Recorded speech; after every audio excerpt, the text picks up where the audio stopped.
Hello, everybody. Welcome to Tales from the Backlog, a video games deep dive podcast. I'm your host, Dave Jackson, he, him. And I'm Troy, he, him. And today's game on the show is Vampire the Masquerade Bloodlines. But first, if this is your first time here, thank you for stopping by. If you like the show, please consider supporting it however you can.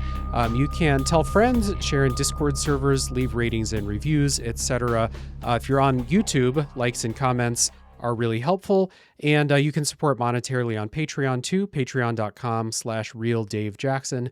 And as always, here's the spoiler policy for the episode. We're not going to spoil the story of Vampire the Masquerade Bloodlines for a while. You can check down in the show notes for a timestamp for when spoilers begin. And until that point, you are safe. Now, as you heard at the top of the show, Troy, aka TroytlePower, is back on the show today. He's a writer for Geek to Geek Media. He hosts TroytlePower Presents, the Power Playthroughs podcast with TroytlePower, and the Super Switch Club podcast. And he's a power figure in his local vampire underworld. Troy, it's good to have you back. Thank y'all. Thank you. Thank you for having me back. I'm happy to be here. It has been way too long. Of course, yeah. The last time you were here was our Pentiment episode, which I don't remember exactly when that was, but I remember it's like episode 70 or something like that. That's probably 2 years ago now at this point. I think it was 2.5 years ago that we recorded that, because I played that game on the way to PAX, I think. Okay. That was a long time ago. It was a fun episode. If people want to go check that out, that Pentiment's a super cool game. And today we have another game that I think is pretty cool, although a lot stranger game today. Vampire the Masquerade Bloodlines.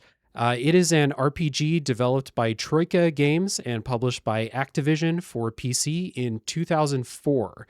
We have some credits for Bloodlines here at the beginning. The directors were Jason D. Anderson and Leonard Boyarsky. Those were two of the three founders of Troika Games, previously known for their work on Fallout 1 and 2. Both also credited in this game for design and writing. Producer credits are to Tom Decker and David Mulick. Hopefully I'm saying names correctly, as always. Programming by Tim Kane, who is the third founder of Troika. Writers and design, other credits, Brian Mitsoda, Chad Moore, and TJ Perillo. And the composer for the soundtrack was Rik Schaffer, also known for Elder Scrolls Online, if you're familiar with that soundtrack. Now, if you don't know what Vampire the Masquerade Bloodlines is, we've got our quick pitches for the top of the show. I say, my pitch for Bloodlines, I forgot what I wrote, and then I just read it real fast. Ever want to play a game where you, the player, and you, the character, are both cursed in some way? Troy, what would you say? If this was a licensed game based on Angel, the Buffy the Vampire Slayer spinoff, it would be better, but only like a little bit. Like a little bit better. Okay, fair enough. So the game's only available on PC. That's where I played it. I played it on mouse and keyboard. It took me 22 hours to complete the game. How about you? I played it entirely on Steam Deck. Hell yeah. Using I used a controller layout that I found and then pretty heavily modified throughout playing it, which it worked. It worked okay. You got it done. It worked as well as playing an early 2000s RPG for a computer with a Steam Deck tends to work. Yes, exactly. And how long was your playthrough? I did not keep track of time, so I would guess it was probably around 20 hours. It might have been longer, but a lot of my time was spent wandering around lost and confused. So if you cut a lot of that out, then probably, 20, 25 maybe. Fair enough. Yeah. So let's get into our histories with Bloodlines and with this tabletop setting, because this is a tabletop setting, the World of Darkness, Vampire the Masquerade, I think it's called. I had it down here. Yeah. World of Darkness, Vampire the Masquerade tabletop setting. Now, the fact that I had to check my notes to see what the setting was called should say something about my experience with it. But Troy, I remember I posted in one of our mutual Discord servers, like, is anyone interested in playing this and doing a podcast? And you said you were interested. So were you familiar with it? What made you want to play it? I I'm not really a horror guy in general, so just hearing people talk about Vampire the Masquerade, I was like, not my thing. And then Mhm. there was a podcast I listened to that was a Star Trek podcast that I'm not going to shout out the name of because those hosts are jerks. There's a lot I Okay. disagree with them about, but they often actually no, that's not true. Their fandom are jerks. Okay. But anyway, the hosts previously were in a Vampire the Masquerade based LARP group and talked about it Okay. pretty frequently. And so it's like it's a game I'd always vaguely heard of, but never really played. And then I heard these guys talk about the setting a lot, which got me interested. And then when Mhm. you asked about it, I was playing Fallout 2. I had just finished Fallout 1 and was playing Fallout 2. And this game is grown out of Fallout 1 and 2 in Yeah. that so many of the people who worked on it split off from Interplay to make Troika. So I was like, yeah, I want to go check out something else in a similar vein. And Mhm. still not really my thing, but I ended up finding a lot that I really, really liked about this. And honestly, the setting and that kind of stuff is the thing that I like the most. So Yeah. if like the thing I walked out of this with is this game I didn't love that much, but I am actually much more interested in the role playing game now than I would have been otherwise because the lore and Nice. the world building and stuff I thought was really cool. Yeah, it is really cool. I had never heard of this until maybe 5, 6, 7 years ago when I listened to the Watch Out for Fireballs episode about the game because I listened to every podcast they've done on that show, and they were conflicted. Similarly, one of the hosts likes it a lot more than the other, although they both like find things to really like about it. It just sounded like a cool game, and again, selling that kind of that lore, that atmosphere, and stuff like that. And I had never played a Troika game before. Have you played like Arcanum or any of their others? No, I went and looked up Arcanum just a few minutes ago, actually, as I was going through the notes, and I think that my immediate thought looking at Arcanum was, if Vampire the Masquerade was like isometric, I bet I would have liked it a lot more. Hmm. So maybe I'll check that one out at some point. Yeah, it's definitely on my list to check out.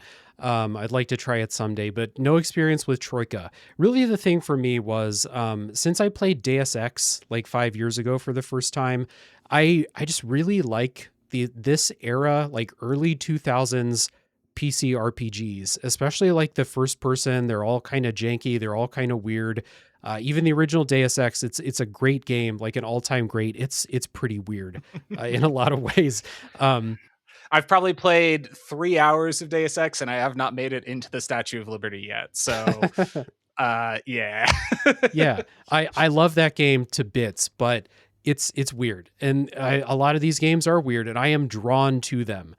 There's something about these that I have a soft spot for, and I want to play more of them. So this was one, and I'd always heard like this game has a reputation. It is notoriously unfinished. It's notoriously like the back half of the game is pretty bad in a lot of ways. That will not stop me. When I feel like I need to check something out, I'm gonna check it out. So this is on the show because it made it into one of the Patreon polls submitted by Zulgeek. So thank you, Zulgeek, and it won the poll. So that's why it kind of got fast tracked up onto the show. And this is one of those where like you remember you ever watch Arrested Development? Mhm. Yeah, remember the dead dove don't eat joke from Arrested Development? It's Yeah. kind of like that, where it's like everyone's like, this game's pretty bad in a lot of ways. Like the last half of the game sucks, the combat's terrible, and it's all combat. And I'm like, Oh. I gotta see. And then it's like, well, I open up the bag, there's a dead dove in there. I'm like, well, what I expected. Yep. It is bad in all of the ways that people said it would be bad. Yes, exactly. But it's also cool in all the ways that I thought it would be cool, like the atmosphere, the world building, the lore, the storylines. And for as much of the game as I feel like Troika had sufficient development time or maybe budget, whatever it was that caused this to get rushed and finished prematurely, I think there's like some decent level design in here. I think there's some fun RPG stuff to do. And it starts out on like this pretty good level for several hours, and then it just gets worse and worse and worse the more you play. The last 5 hours this game are really, really rough. It's really bad, and it's exactly what people said it would be. But I'm glad to have experienced it because we'll get into all the reasons why, but I really feel like I'm going to be the person now being like, here's all the ways that Bloodlines sucks. Here's why you should still play it, though. I kind of feel like. I think I'm coming in a little softer than you. I can see the things people like about this game. There's stuff I like about this game, but I think that there's enough for me that didn't work that I think it would push it over into a not recommend. But in a way where it's like, it would be the same way that you would couch, yeah, you should check this game out, even though there's a lot about it that doesn't work. I'd be like, yeah, you probably shouldn't check it out. But if you do, there's some really cool stuff in there. So it's not a like a wholehearted do not play this game. It's just that there's enough problems that I don't know. The combat is the big thing. The combat in this game is just downright bad, and there is a ton of it. At the start of the game, I was really high on it. One of my first notes is I love this game. I like the first couple hours with it, I thought were absolutely fantastic. And then it didn't ever get better than that. And it kept making me do more combat. So every time I got in a fight, my estimation of it got lower and lower and lower. Yeah. And then you get to that kind of ending section where it's just man. We're just sticking 200 dudes in a bunch of hallways, and that's the end of the game, and it's pretty rough.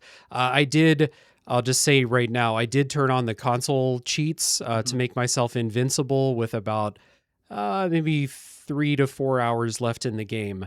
There was a boss fight that I hit where I was like, I just can't do this shit. I'm turning on the console cheats. At some point I turned them on. Actually, that was one of the things I meant to look up before we recorded, and I haven't yet. But I got my notes here, so I will next time you're talking. Is I turned on God mode at some point, somewhere in the middle of the game. I just got frustrated, and I did that with I played Dragon Age last year, at both actually Dragon Age and Dragon Age 2, and really liked those games. But on both of them, I had to cheat to finish the game, because it was like, it got to a point where I was just like, this wants my stats to be higher than they are, and I'm not gonna go spend another 15 hours to get my stats high enough to be able to do this. So when you had messaged me and told me about using God mode at the end of the game, I said, well, I've already done that once, I'm sure I'll do it again. When I ran into that issue, I said, I'm not going to do it. And instead I gave myself 500 experience points. Okay, in this game, you typically get 2 or 3 for doing the quest. And I gave myself 500. Dave, I still had to turn on God mode by the end of it. No. Because even with my character basically maxed out, it was still unplayable at the end of it. It's just bad. Yep.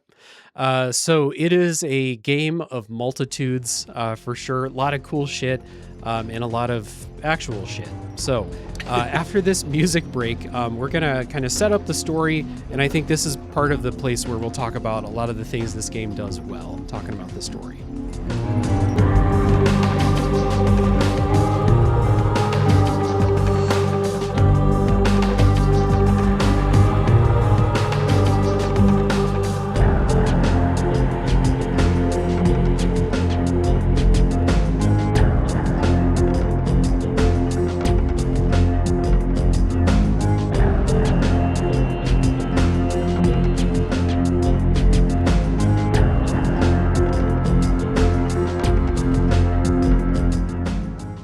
So, Vampire the Masquerade Bloodlines is set in, again, that World of Darkness, Vampire the Masquerade tabletop setting. It is set in a fictional version of the Los Angeles area. You play around different areas of LA, like the game starts in Santa Monica. You go to downtown LA, you go to Chinatown, and then some of the, surrounding mansions in the hills and stuff like that. So it's around LA, and the game begins. You play as a brand new vampire fledgling. The opening cutscene shows you being embraced, aka turned vampire, during a one-night stand. And that is when you pick your clan at the beginning. Bloodlines is set around a bunch of these different vampire clans. Picking your clan determines your playstyle a little bit. It determines some strengths and weaknesses, some stat caps and stuff like that.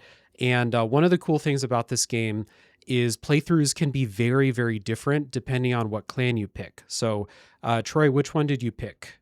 I don't remember the context of it, but there's some sort of quiz it can do, and I did that quiz, which Yeah. gave me clan Gangrel, which is like the Beast clan, Okay. which sounded pretty cool, and I was pretty okay with that. The thing that I didn't have would be a lot of personality stuff with Gangrel. Mm-hmm. They're not charismatic. And early on when I got that, I was like, that's fine. I'm sure what I'll do is I'll boost intimidation later, because this is definitely going to be a game where social stats are very important and I will want to boost those a lot. I thought Yes. as I started this video game. Uh-huh. Yeah. Yeah. Yeah. So I played as the Tremere, who are like the blood magic clan.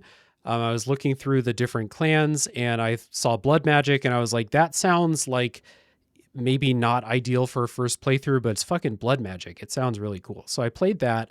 And I did have the advanced notice of like being aware that talkie stats stop really working at a certain point in the game. So I was like, I'm picking a combat focused clan. Yeah. And I still had to turn on God mode, as we said, but blood magic did end up being pretty fun. So I did that. The magic that I had was a beast mode. Basically, there's a couple. I think each clan gets 3 different like magic abilities that you can level Mm-hmm. up.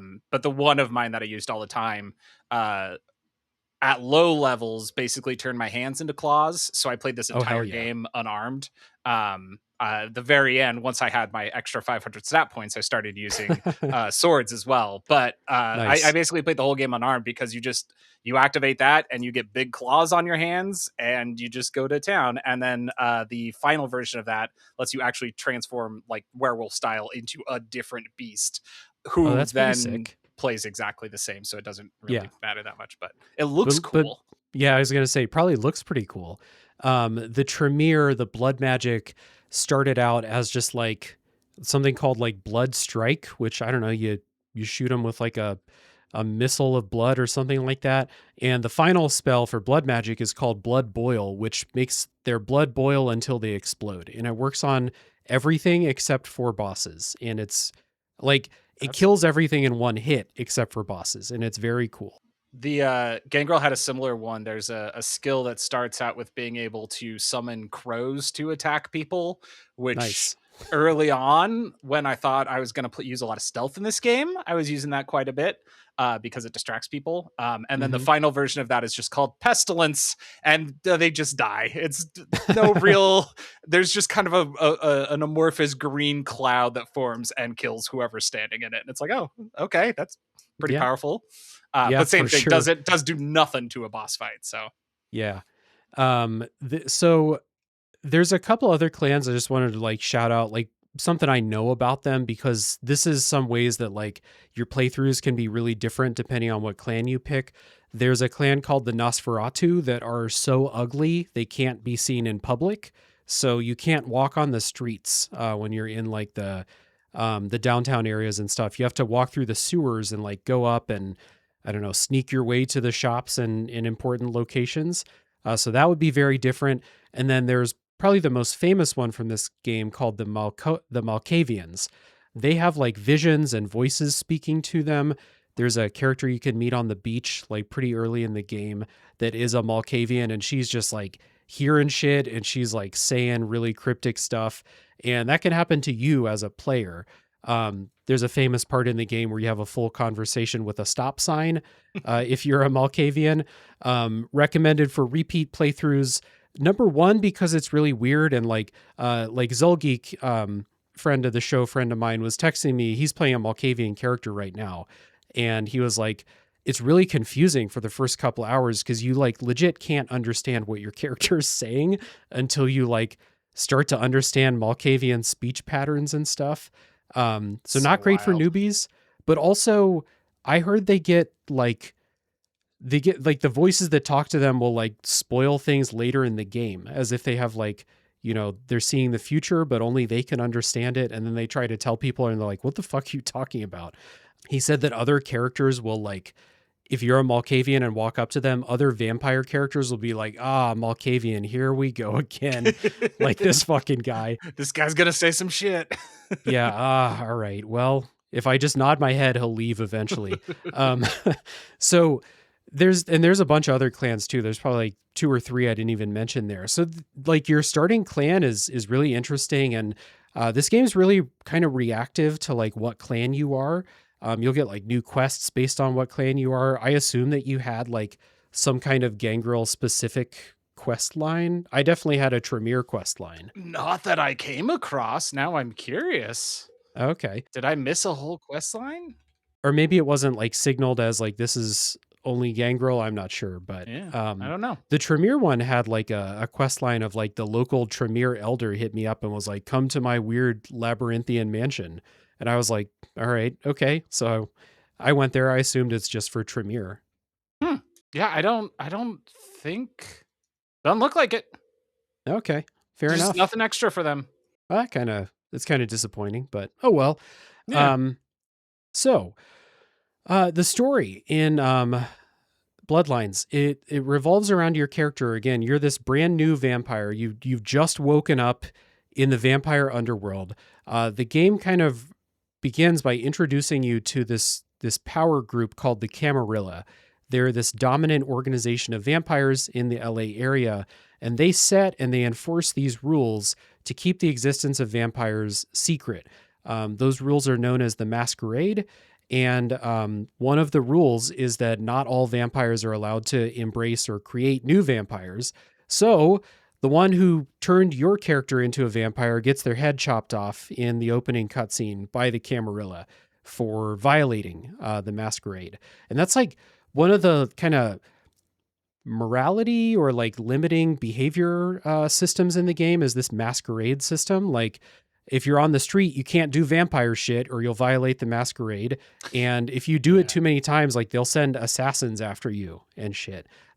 Did this like affect the way that you play, like trying to play cool within the Masquerade? So it's interesting because you're not allowed to do vampire shit, but you're also not allowed to hurt people because then the cops will get called on you. Yeah, the cops will get called. Yeah. It's basically like anytime you do one, you do both, which makes this system a little bit weird. The difference is that the cops you just run away from and you're fine, whereas the Masquerade violations, the way it sets it up is that they're there, that you get a certain amount, and if you do too many, you are screwed. And then it turns out that like as you play through the game, sometimes as a quest reward, it will wipe out one of your Masquerade violations. But I think I got maybe like 4 over the course of the game. At never more than 1 or 2 at a time. So it didn't really impact me too much because I didn't want to have to deal with the cops chasing me anyway. So you just don't do vampire stuff. The only time it really comes up as a problem is that as a mechanic in this game, you have to drink blood. And so like there are times when it's like, well, I need some blood and there's a person here. If I can get them where no one else can see them, then great. And then if you get spotted doing it, then you have, like I said, the cops chasing you and a Masquerade violation.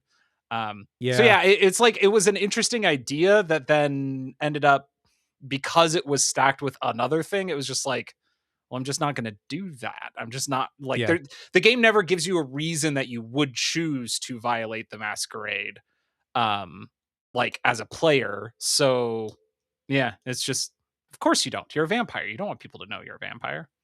Right. Most of the time, that's how it played out. And if I got like if I tried to feed on someone and like the cops got called, I would just quick load because this game has like a GTA style escape from the cops type of thing. It's way worse than GTA. Though, I was going to say it is unfair to GTA to refer to this as a GTA style wanted system. Just to give a quick hit of like what kind of system this is. Yeah. I did get a Masquerade violation one time for like giving my blood to someone to save their life, and it was like you shouldn't have done that. That's like in an early quest. So I think that's the only time I got a Masquerade violation. Otherwise, I was like, I don't know. I'm not just like gonna go wild on the street. So there is one I got that was interesting, but I will save it for the spoiler section. But there was one instance where I was like, oh, that's interesting. And then nothing happened with it. It was interesting for a second. So you have this masquerade. It's enforced by this group called the Camarilla, and there's a bunch of other factions around in LA. And a lot of the storyline, the storyline to me has like two main kinds of things.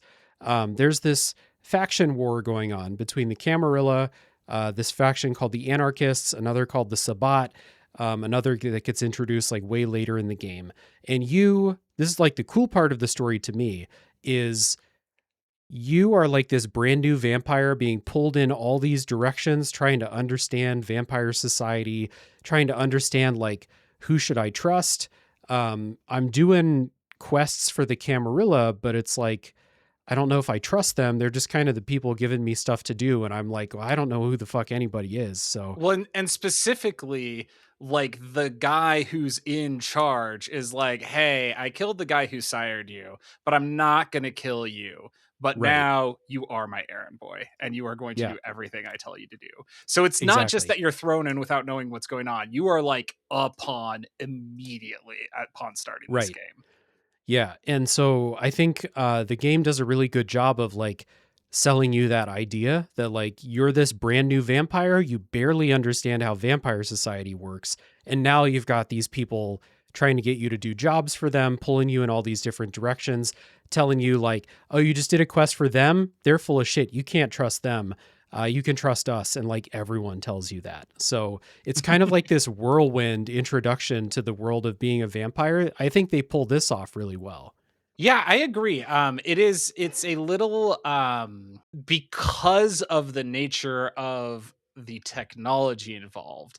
It's a little disjointed just because like the cutscenes are pretty stiff, some of the Yeah. acting's pretty stiff. And so like it's interesting because it is both disjointed because your character doesn't really know what's going on and is trying to figure it out, but also as a player I kept getting confused about things. Like as an example, the opening cutscene happens. That's this, not a trial really, but a bunch of vampires gathered together talking about the person who sired you, what they're going to do about you and stuff. And you get Hmm. introduced to all these factions, and then they're like, all right, and now you're going to go to Santa Monica. And I was like, all right, cool, can't wait to play in Santa Monica. But then there's like a whole tutorial action scene that happens that's not in Santa Monica, and I didn't Uh-huh. realize it for like the whole tutorial. And then I finished it, and then they're like, all right, now you can go to Santa Monica. And I'm like, where? I thought that's where I was. And then like 7 hours later, I end up in downtown in an alleyway, and I'm like, oh, hey, this is that alley where I started the Oh game. yeah. So Right. there is just like a weirdness to the way that the game gives you plot that comes from the game not being great, that actually adds to the little bit of like narrative confusion as your character tries to figure out what the heck's going on here. Yeah. Um, Yeah. that I think like worked but shouldn't have worked.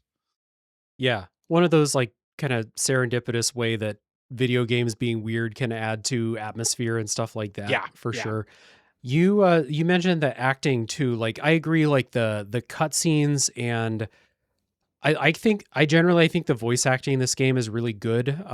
But it is it's jarring going like in and out of cutscenes, like and you have characters like voicing lines that sound like they were recorded in another era or another like Like room or whatever. within a conversation, a character will Yeah. go from sounding like this to then sounding like this on the next line, and you're like, why did that just happen? It's really weird. And I mean that just feels to me like they didn't have time to go do pickups to catch lines that they missed or something Yeah. like that. It's I like the acting a lot, and I like the writing a lot. I don't think Mhm. I would call either good, but they work for me. Like this feels like a like cheesy B movie in a lot of ways. Oh yeah. Um that again add to it. It's like I don't know that they were going for this, but it works to the game's advantage.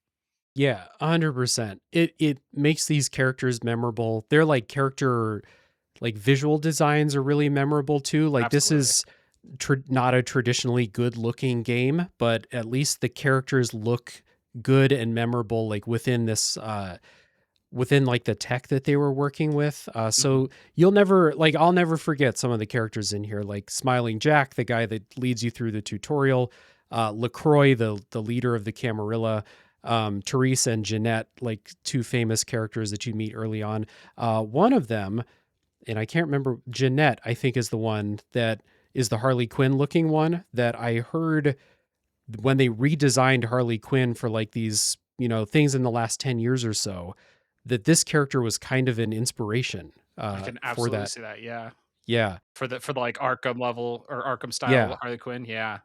And you'll meet those characters. They're around a lot. You'll talk to them a lot, and you'll remember them. A lot of them, like even the surfer dude who runs the pawn shop in I Santa love that Monica. guy. I love Yeah, that guy. He's and it's like great.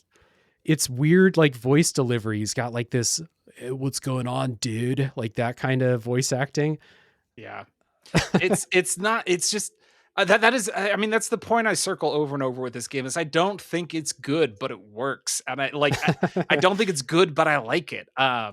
And I do think that there is something to, like you said, the visual design of the characters is really good. Like it, not that it is visually good looking, but the design is good and hmm unique, and the NPCs that you interact with have a ton of personality to them, both in their visuals and also the writing. And there's the security guard, Chunk, is that his name?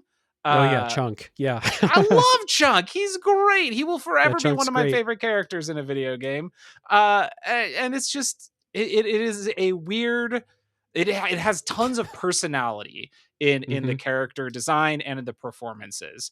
And then every NPC you see on the street is like one of three character models, and Yep. there's just nothing to any like non story related NPC. They are all the blandest of It's bland. and they have they have like four canned voice lines. Like every woman, basically, if you get too close, will be like, "I'll scream," and they all have. There's the guy who just talks about crab nipples all the time. Crab nipple this, crab nipple that. I love that Yeah, guy. Love hearing the about guy crab outside your nipples. apartment. Yeah, yeah. So I agree. The NPCs are very anonymous, and you'll interact with them a lot because you got to drink blood from somebody, Mhm. and a lot of those characters are the ones that you can easily get to, like an alley, to drink their blood. Yeah, that's so. This is kind of jumping a different spot, but just in terms of like That's all right. describing the world in this game, the world is very interesting to me. This is very much the open zone concept, Yeah. but tiny. This hmm is not like Avowed where you've got like a big space to explore. It is like 3 blocks of Santa Monica, and then Yep. you take a cab to a different area where there's a couple blocks. hmm But I love those spaces. Like you Yeah. really get to know the areas. The Santa Monica area specifically, you spend so much time there that you really start to learn the neighborhood, which is really neat. hmm And then that's like offset by the fact that there's people walking around all over in the neighborhood, and yet it's lifeless. Like despite all these people walking around, nothing happens in the open world except for that you might feed on someone, which then might alert the cops. But other hmm than that, like it's not like you're getting into side, activities. That this game is desperate for a bespoke card game or something that you can just walk up to random people and play. Because it uh, just doesn't. It's like it has these open zones, but all you do in them is go to the next place you need to go. There's nothing to do mhm. in the space itself, which feels weird to me. And I think that's just you know, open world games were still a relatively new thing at the time that this is coming out. And so the idea of like having activities all over the place in an open area wasn't as standard as it is now. Mm. Probably could have been a thing, if they had like 2 more years to work on this game, they probably would have had more stuff to do in those, like, those liminal spaces, which is what the streets turn out to be. Yeah, You're basically, like, going from your quest giver to, like, wherever the location of the quest is. In the meantime, there's no incident, like, no one's ever gonna, like, attack you on the street, outside of, like, specific, like, setup encounters, yeah, at certain specific points in the game. But, like, you'll never get in, quote, "random combat." There's, a lot of RPGs like this would be like, you can pickpocket people or stuff. There's nothing like sure. that in this game, but you do really learn those neighborhoods. And I think that that's enough to make them feel, say I've been in downtown, or I've been Chinatown, I ran like a really long mission out in the hills, and you get back to Santa Monica, and I'm like, all right, I'm home. Like it kind of Yeah. does give you that cozy feeling, which is great. Yeah, definitely. I'm I gonna do want go to see say, my fucked up vendor friends. gotta go talk to the surfer, bro. I do want to just say on Santa Yeah. Monica, if somebody hasn't played this game, they won't understand why this is so funny. But since you've played it, you will. It took me too long to understand that you could go through the alleys to get from one street to the other in Santa Monica. So I was going through the Instead of parking just the parking garage. garage. I went through that parking garage every damn time because I didn't find the maps. There's no map in this game that you can push a button to open. You have to go up to a bus stop and click on the bus map to see a map. And then I was like, oh, these streets are parallel and there are alleys that connect them. I didn't know that for a very, very long time. Uh-huh. I kind of like that. Looking at the bus stop maps Oh helps yeah. me, like forces me to like mentally map. So if someone's like, I need you to go talk to this person over at the Asylum nightclub. I'm like, I know where that is. I've Yeah. walked by it 100 times and my eyes are up. I'm not looking at the mini map down in the corner, I prefer that to like the Skyrim having a compass at the top of your screen with a quest marker. I much prefer having the maps be be diegetic, be a part of the world. It would have just been nice if somebody at some point said, and hey, by the way, you can check the map on the bus stop. And at least as far as I recollect, no one ever told me that in Vampire the Masquerade Bloodlines. So probably one of those things where like there was probably a big ass manual that came with this game and like the box on PC.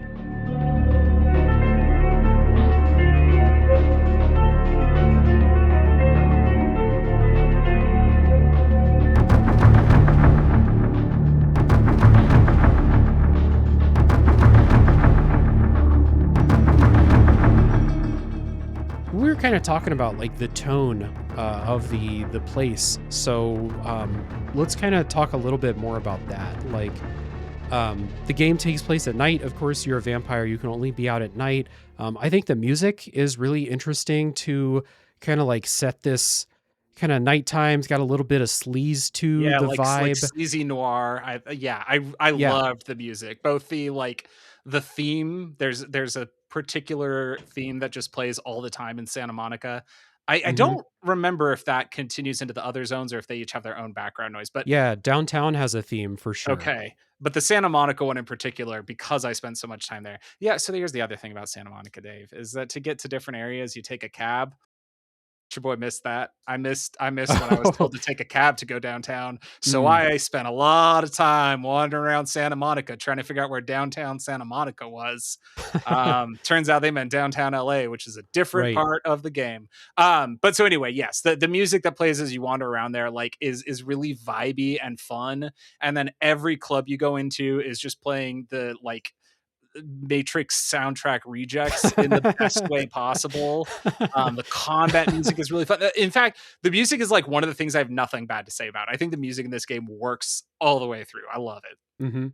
It's a mix of like original music for the game. I think they've got a good amount of licensed music, but it's like probably licensed music where they like they have posters of Lacuna Coil, the band, in your apartment in Santa Monica. And I think they got a couple songs on the soundtrack, but like maybe in the way that like they took the instrumental and kind of just took the verse or something and made it 10 minutes long so you could wander around to it, and that the combat music gets like more upbeat. This is like a couple games like this, like System Shock 2 did this too, where it was like you've got this real vibey game, kind of horror-esque.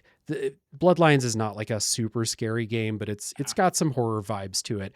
And then like you get in combat, it's like we're bumping techno, early 2000s techno music. It's really like it's really incongruous.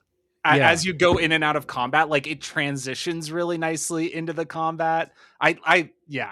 Sorry, I didn't mean to interrupt you there. It's okay. I really liked the combat music in this. Yeah. And it was like, as much as I hated the combat, it was like, well, at least I get to listen to this while I do this. Yeah, at least my head's bobbing a little bit. Yeah. I was just going to say like, it's like System Shock 2, where like the combat music feels like it shouldn't fit, but like it kind of does. It's just upbeat, sleazy techno music. It's kind of cool.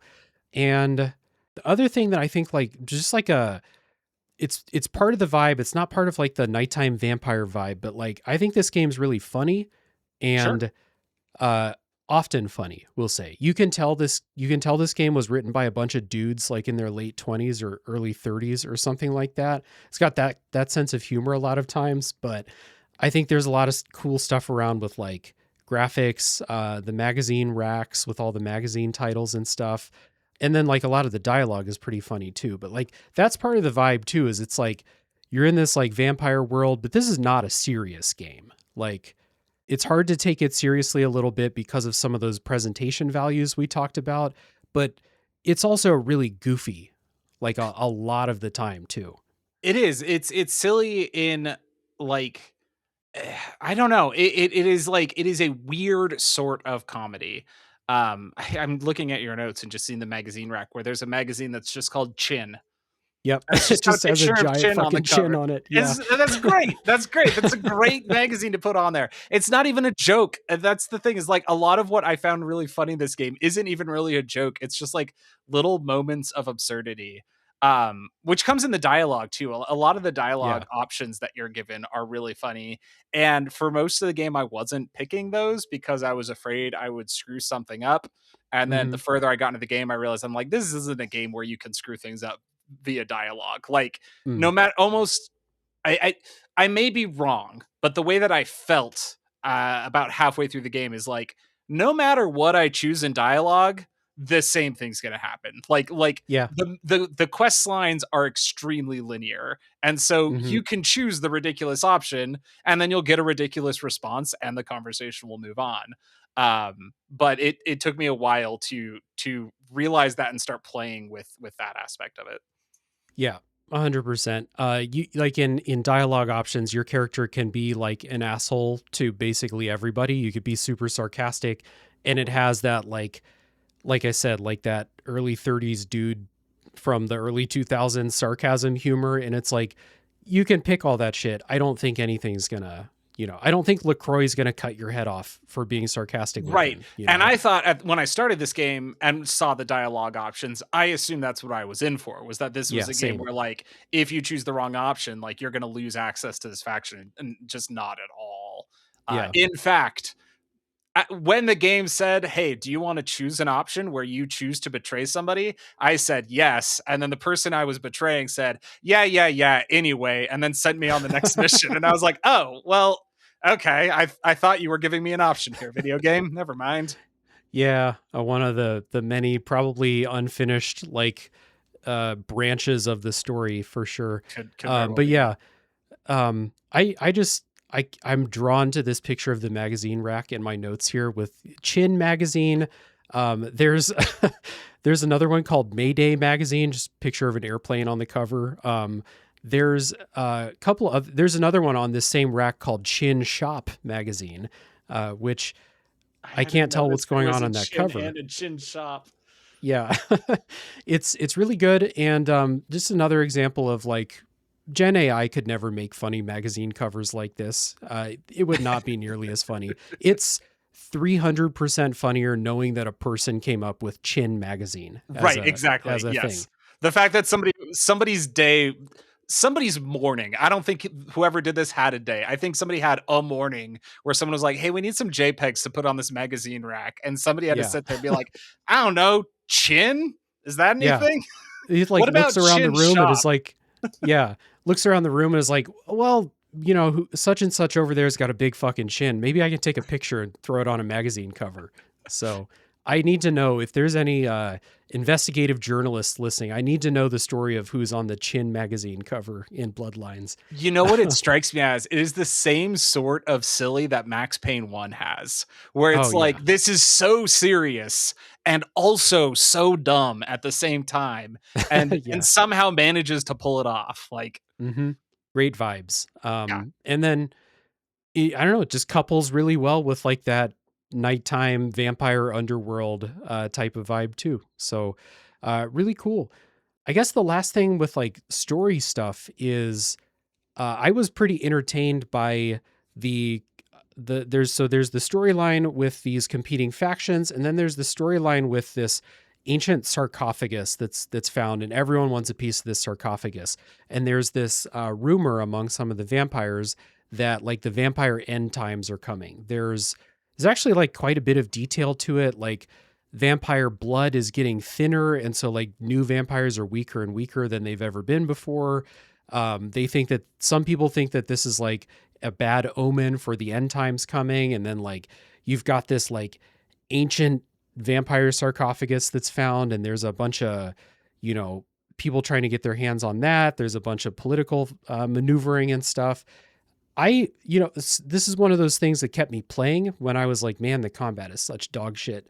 It's one of those things that like I wanted to keep playing it to see what would happen in the next story, or to like see what the resolution with these, you know, factions would be as they started to get closer and closer. And you can tell that like big showdown was coming up at some point.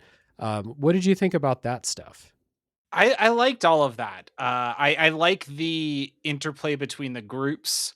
I was let down, like I said, by the game in dialogue seeming like it was giving me a choice in terms of how I interacted with the storyline about the sarcophagus. And then it Hmm. was like, actually, never mind. You don't have a choice here. You'll have one much, much, much, much, much later. Yeah. And so that was a little bit of a letdown, but like the for as much as I say I don't really like horror stuff, I anytime somebody gets into vampire lore, I think it's really fun. I Hmm. think there's a lot of different versions of it. Um, it's interesting because I feel like vampire lore is almost entirely pop cultural. Like it's not actually that historically based. It's pretty much like, yeah, Uh-huh. somebody wrote Dracula and there was a couple inspirations for it, but we just made it up. It's like Santa Claus. Like Santa Claus Hmm. is just he's just a pop cultural figure, and I feel like that's how Hmm. vampires work. And so when somebody's like, I'm going to now do all of the deep historical lore about it, I'm like, all right, man, you do you. Let's see what you got. And I think it's always a fun idea to explore. The thing that I like about it is that each faction that you interact with wants this sarcophagus, but they all have their own reasons for wanting it because nobody Hmm. seems like they know for sure what's happening with it. Everybody has Yeah. theories, but nobody knows for sure what's going on. And so you get a lot of different perspectives on what this could be. And a lot of different within this story, you get a lot of different stories of what could be going on. Yeah.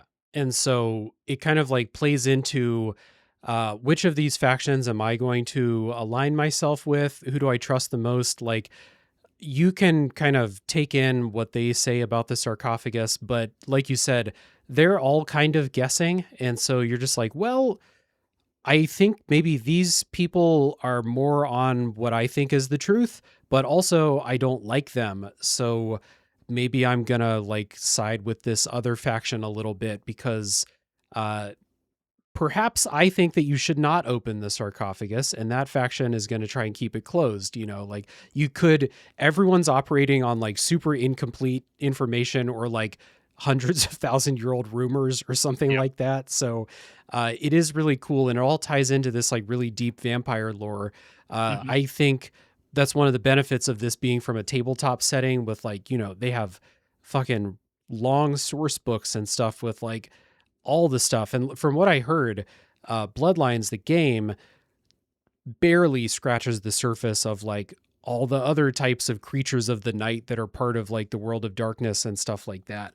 So they're pulling from like really rich lore. So if they're like, these vampires have this like really rich history and these rumors and stuff like that, that's coming from a place that's already written. It's already like, you know, it makes enough sense and stuff.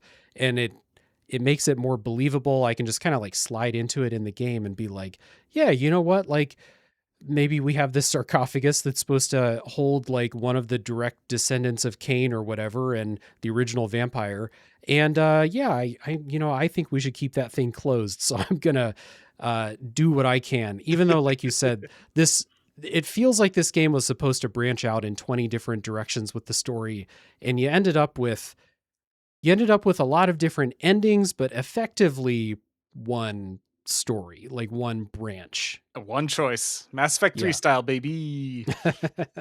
So it was still really fun though to go along and follow the story and meet the characters and stuff like that. Yeah, this is the thing that like you said earlier, that's what pulled me through the game. Is I was like, I want y'all to keep talking to me, keep telling me stuff about this world, because I like hearing about this world.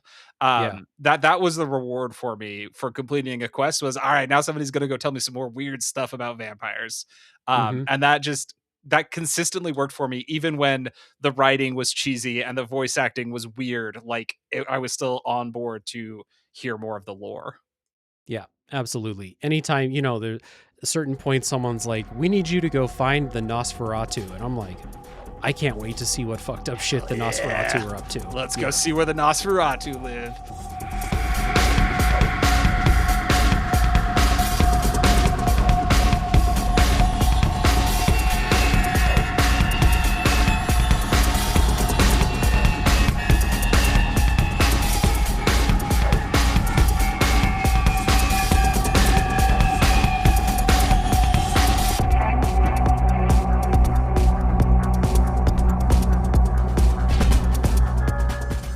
Let's talk about what it's like to play Bloodlines. We've touched on a lot of this. We can skip this section.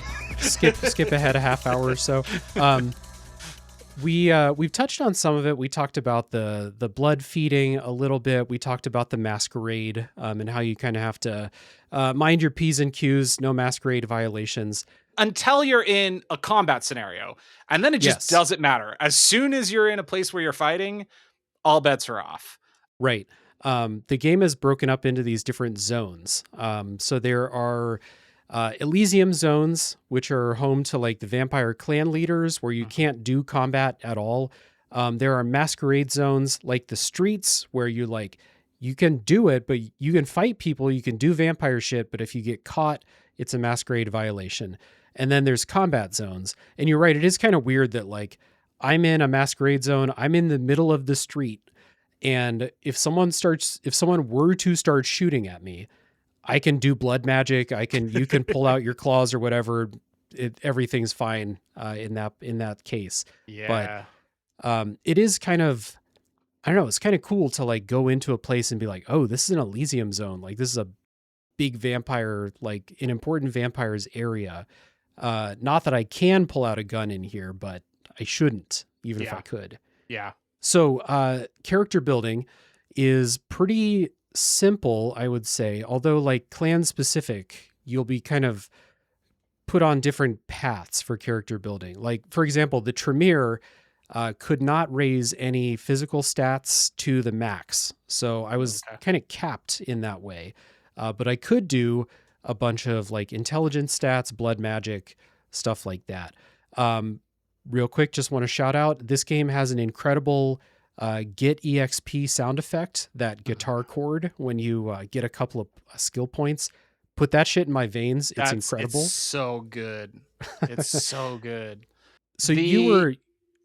I was just going to say, in terms of the skills, one of the things that I think is really cool about this that I assume is pulled straight from the tabletop RPG is that like every action that you're doing that would require a skill check, whether that's combat or hacking a computer or lockpicking, all use two different stats to give you your score for that ability. Which I think is a really cool idea, because it means that like, as I'm trying to bump up my lockpicking skill, I don't have this sheet in front of me, but I bump up security. And then it's like, well, actually, so what else does security feed into? Should I be bumping up a different skill at the same time? Like there's interesting interplay with the stats. However, the stats, other than the magic abilities that you get, don't have very interesting effects when you upgrade them. Like it's like, I've upgraded my lockpicking. I can unlock doors of one level higher, and there's no mini game with the lockpicking, so it's just like, okay. Combat is like your number go up, but it's not like the combat gets more interesting. You don't get new maneuvers or anything. So it's like leveling up is exciting because of that guitar string that plays when you get it, and then you go to level up and it's like, oh, actually it's not that exciting to level up, but the guitar stick is really good. It's great. And this is a game where I would carry around spare skill points until I was like, oh shit, a computer that needs a higher hacking ability or a lockpick, higher lockpick ability. And then I was like, okay, well, I'll go in. I have 18 skill points that I have saved up. I can level up and I can unlock this door that's like, this is the thing standing in my way. It was one of those games for me. And so I built my character around melee combat again because I knew there was going to be so much combat. And the thing with the blood magic is you have to use your blood meter as ammo for that. So there's some ways to like recover blood using it, but it's not, I couldn't do it all the time. So I had melee maxed out as far as a Tremere could.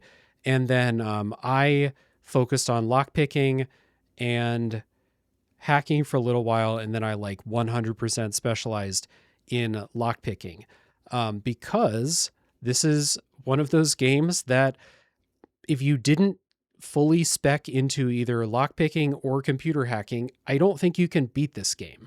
There are firm blocks near the end of the game where you have to be good at one or the other of those in order to progress. And that's weird.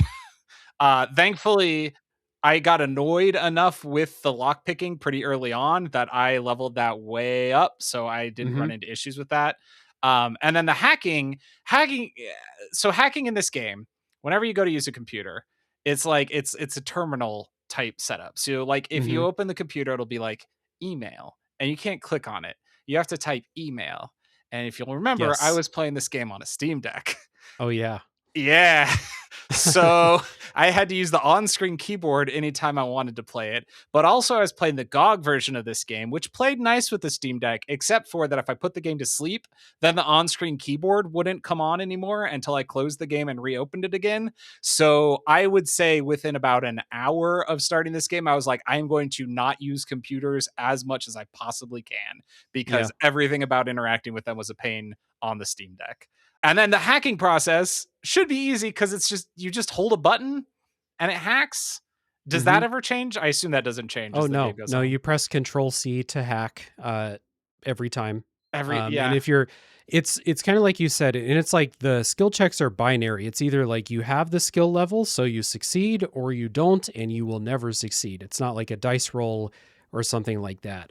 So it's funny if you if you're hacking a computer and you have the right skill level, he'll just type, the password. He'll type like Lakers is a password in one of the places and he'll get it right. If not, he just presses random buttons. Like your character just mashes the keyboard for a bit and is like, oh, well, that didn't work. I guess I'm never getting in here.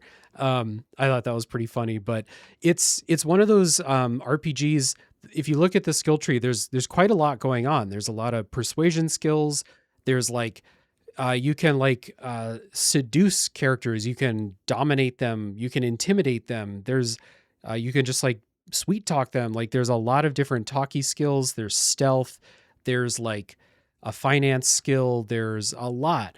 And when you get to the last probably third of the game, it's just combat, lockpicking, and whatever skills are that like reduce incoming damage. Those are important too. And can't really do stealth in the very end of the game. You can't talk your way through things. You're going either guns or fists blazing through the back end of this game. Which was really where, like I said, I loved this game at the start, and then it was just a progressive decline as the game went on longer and longer, because those, even the elements of conversation that were available at the beginning, which are just like an extra line of dialogue. It's not like you like get through a quest through talking, even when the options are there to use your talking skills. It's almost always, if not always, just an extra line of dialogue that you get from a character. And then, like I said, because the missions themselves are so linear, it's like, instead of saying, please, can you tell me where to go? You say, tell me where to go. And either way, they tell you where to go. So Yeah. who cares? Except that one's in like this loud green font. You're like, Right. oh, Yeah. that's the intimidate I option. had blue font, which I think was persuasion, was the skill that I had high enough to use pretty frequently. And every time I could use it, it was uninteresting. Yeah. Um, the game kind of starts out with this like nice mix though of maybe you can like Officer Chunk. The first time you meet him, I use some talkie skills to trick him into giving me a key or unlocking a door or Yeah, whatever. I think I And convinced him to unlock the door for me. So I guess yeah, that, yeah, the conversation there did have an effect in that it skipped over one lockpicking check. So right. But the game kind of starts out giving you these options. I remember a couple of early dungeons are like a little bit imsimmy. Like I can unlock this door, I can stealth past this guard, I can stealth kill the guard if I want to, or I can sneak around and get up in the vents and crawl through into different rooms and stuff. And that, like the game is like that for like the first 5 to 7 hours, I would say, where you legitimately have options. And then with each subsequent dungeon, the options get fewer and fewer and fewer and fewer until probably the last like 3 or 4 dungeons are just hallways with dudes yep. to fight and the occasional door to unlock. Like, I don't even know if hacking can get you through the whole game. Like, I kind of felt like I picked right Yeah. going with lock picking. Yeah, there was a couple places where I thought I was stuck because I couldn't hack well enough, specifically in the sewers where there's the two pipes.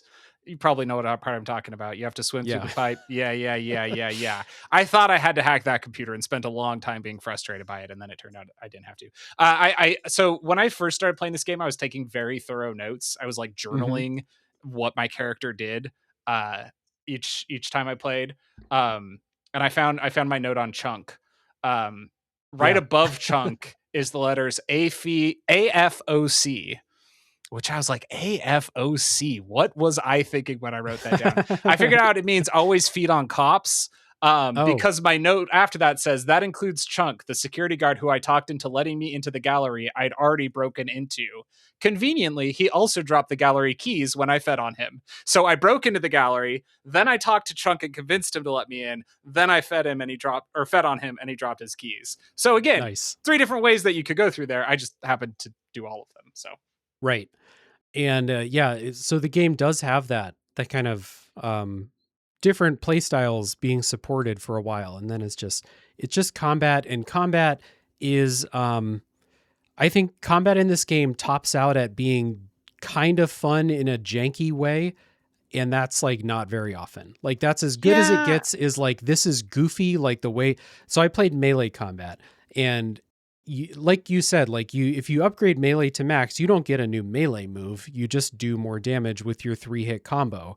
And if you do the 3-hit combo, dudes will like flip and spin and fly off in like halfway down a hallway, and it's like it's and kind then of they're goofy. and then they're invulnerable until they stand up again. So then you have to Yes. stand there and wait for him to get up again. Yep. So it's like the combat tops out at like this is goofy and janky. It's kind of fun in a weird way, and then once you get introduced to again, here's a hallway with 50 dudes in it. It's not janky and fun anymore. It's just really bad combat. Did you use guns or were you all melee stuff? I tried using guns a little bit, but the way that guns work in this game, so this is a first person game, except for it pops into third person whenever you swing a melee weapon, whether it's your fists or a bat or a sword or a knife Yes. or whatever. And when you're using guns, it's in first person, and there is a reticle that when you're standing still, not zooms in, but like the reticle closes in, which is basically Yeah. showing the sway of your gun. You're going to hit somewhere in this space. So in order to actually use a Hmm. gun effectively, you have to wait until that is honed in on someone and then shoot. And then if you haven't put stats into it, the guns do way less damage than your melee stuff does after standing there and waiting for it to hone in on someone.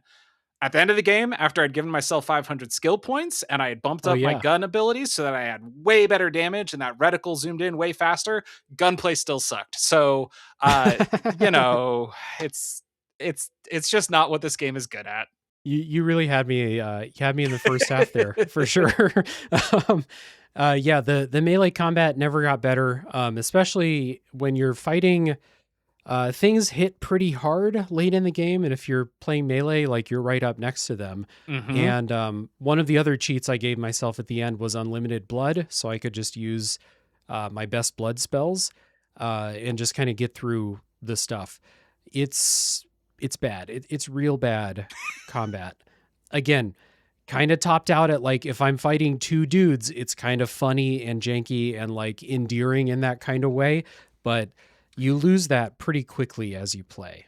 You can feed on someone in the middle of combat, which is kind of Yes, cool because I see in your notes, you said it kind of creates a human shield situation because if someone's it shooting does. at you, then they'll hit the person you're feeding on instead of you, Hmm. or they'll hit you with a shotgun and then you just get knocked out of your feeding anyway. But Yeah. that like before I gave myself those XP points, that's the way I was surviving combat was I would transform into my beast mode because I did get up to beast mode before I gave myself the cheating experience points. So I got up Hmm. to that, I would transform and then I would just you just kind of run up and click a lot on people.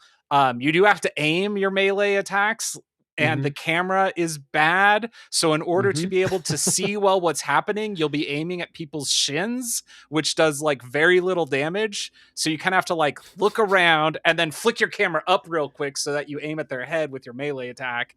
It just never ever works. And it's like it's it it's frantic and frenetic in a way that can be kind of fun, but like I felt you're always fighting the game when you are in combat in this game, as opposed Yeah. to fighting the NPCs you're fighting. I was always fighting with the mechanics of the game to be like, let me just hit people, please, Hmm. please.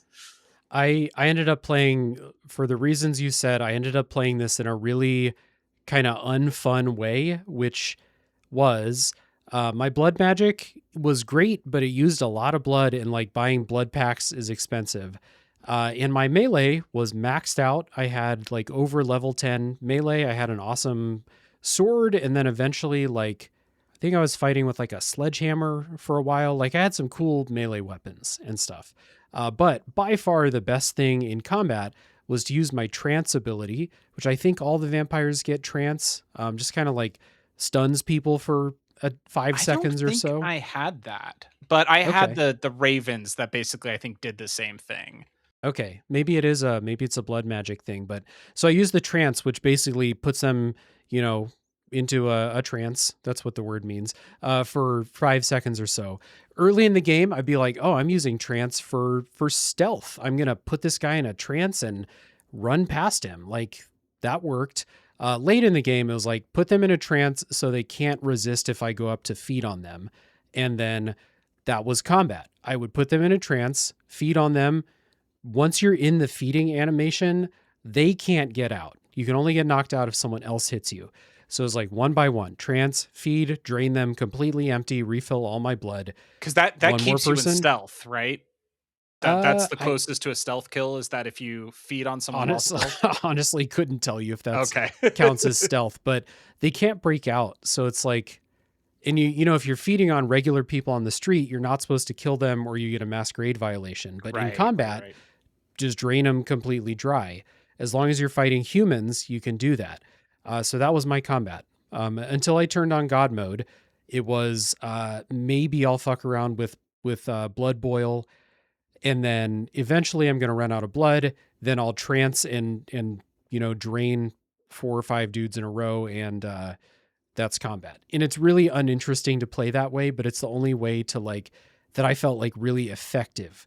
Because even with maxed out melee and maxed out blood magic, everyone you're fighting has like machine guns and shotguns and shit late in the game. So it's like, you know, I have really strong blood magic, but everyone has semi-automatic weapons. I can't fight them with blood magic. So This is also something where the problem with the gameplay, especially in that back half, also ends up hurting the story for me a little bit because there is absolutely no justification for why your vampire is able to overcome the things that they are able to overcome.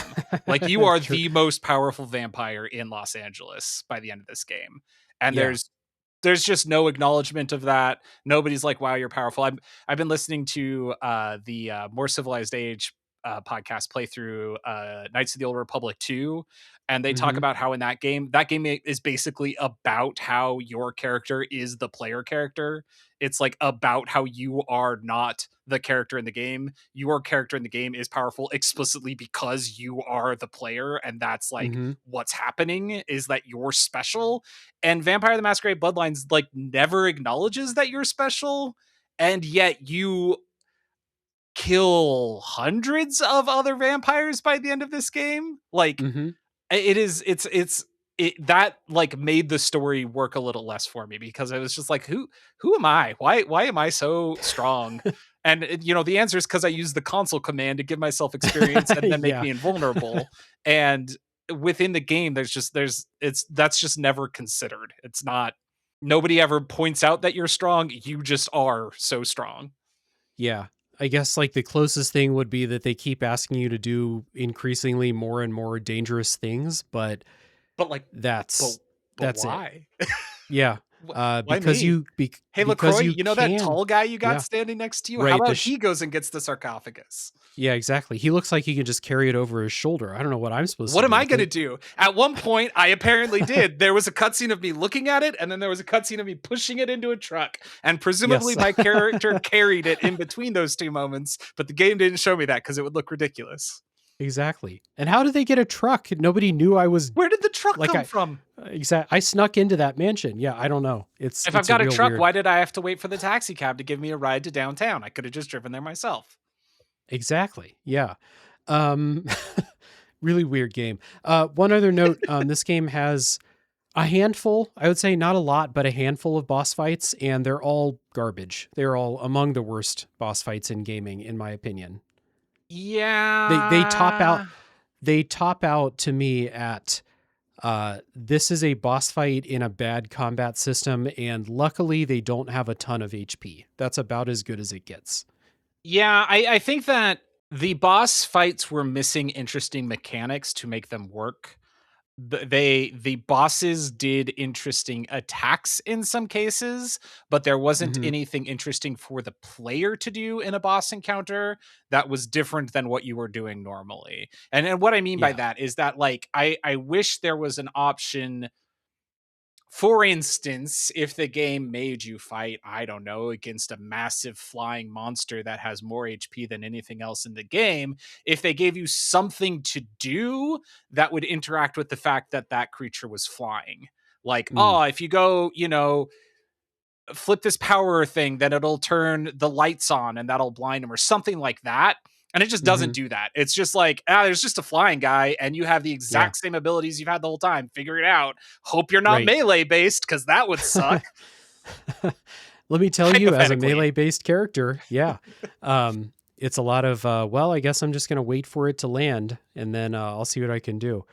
But yeah, I agree with you. Like the boss designs are pretty neat. Sometimes they have interesting attacks, but they either have too much HP or they're like, this is a really gimmicky fight. It's got some interesting ideas, but the boss has, 7,000 HP when everything else in the game has 200, like Yeah. stuff like that, where you're like, you hit it and you're like, oh, I don't even think I can see the damage that I did there. Like that kind of Yeah. deal. And they hit you extremely hard. And this is not a game where it's easy to dodge out of the way of damage. It's just like not Oh, happening. absolutely not. Yeah. Yeah. If this game had a lock on and a dodge, it would be immediately a better video game. I would recommend this game to people. If you could lock the camera onto someone and if you could press A to dodge to the left or right, then this combat, that would make the combat interesting enough that I would become a recommend. But you just can't do anything in a fight except for swing your fists or a weapon, use some magic abilities. using magic abilities is awkward because you have to hit a button to cycle through all your magic abilities. So if you have like Mm-hmm. 2 abilities you like to use in combat, you have to remember like, okay, I hit the button to use one, then I got to hit this button 3 times to switch to the other thing, and then hit it again to use that ability. If you want to switch weapons mid combat, let's say you're throwing some fists and then there's somebody in the distance you want to shoot, again, I was playing on Steam Deck, so I understand that I limited myself with the controls a bit. But the way it worked for me, at least, was you had to hit a button to open the inventory menu specifically for your melee weapons and ranged weapons, are different menus. And then you have to go down to the weapon that you want to use, and then you can click on it. So it's like, again, I know I was playing it wrong on Steam Deck, but if I was using my fist and wanted to switch to a shotgun, it would be 1, 2, 3, 4, 5 clicks, I think, to get my shotgun equipped. And that just doesn't work. So it's like the combat's not good if you just are using one thing because no one thing's interesting, but it's also not really set up well to make it so you can like swap between different play styles in the middle of a fight. I am surprised. I know, I'm sure we both played the community mod version of this one. That's what is available on GOG. But I am, from what I have seen, there is not a combat mod, and that surprises me because I think that is the thing that would make this game so much better for me, was anything to make the combat more interesting. Yeah. Um, Thinking back, the way you described switching guns is how you switch melee weapons, because on the keyboard you use the number keys to switch between guns, but not melee weapons, from what I could tell. And I didn't know of a way to map that. So yeah, anytime I was like, I'm like, oh, I'm fighting something. I have a melee weapon that does like more damage to vampires than humans. I want to switch to the vampire killer weapon. I had to go in the menu and like in the inventory screen and stuff like that. Switching between spells was just the mouse wheel. So that was a little easier, but like I had like 8 spells by the end of the game, and like scrolling the mouse wheel is not exactly great for, precision. In mid, there'd be a lot of times where I'd be like, okay, scroll, right click. Shit, that was the wrong spell. Like I scrolled one wheel too far. That did happen. So yeah, super, just inelegant and bad in most ways. I really liked this game. I feel like I need to say that. I'm glad I played this game. Yeah. I enjoyed it.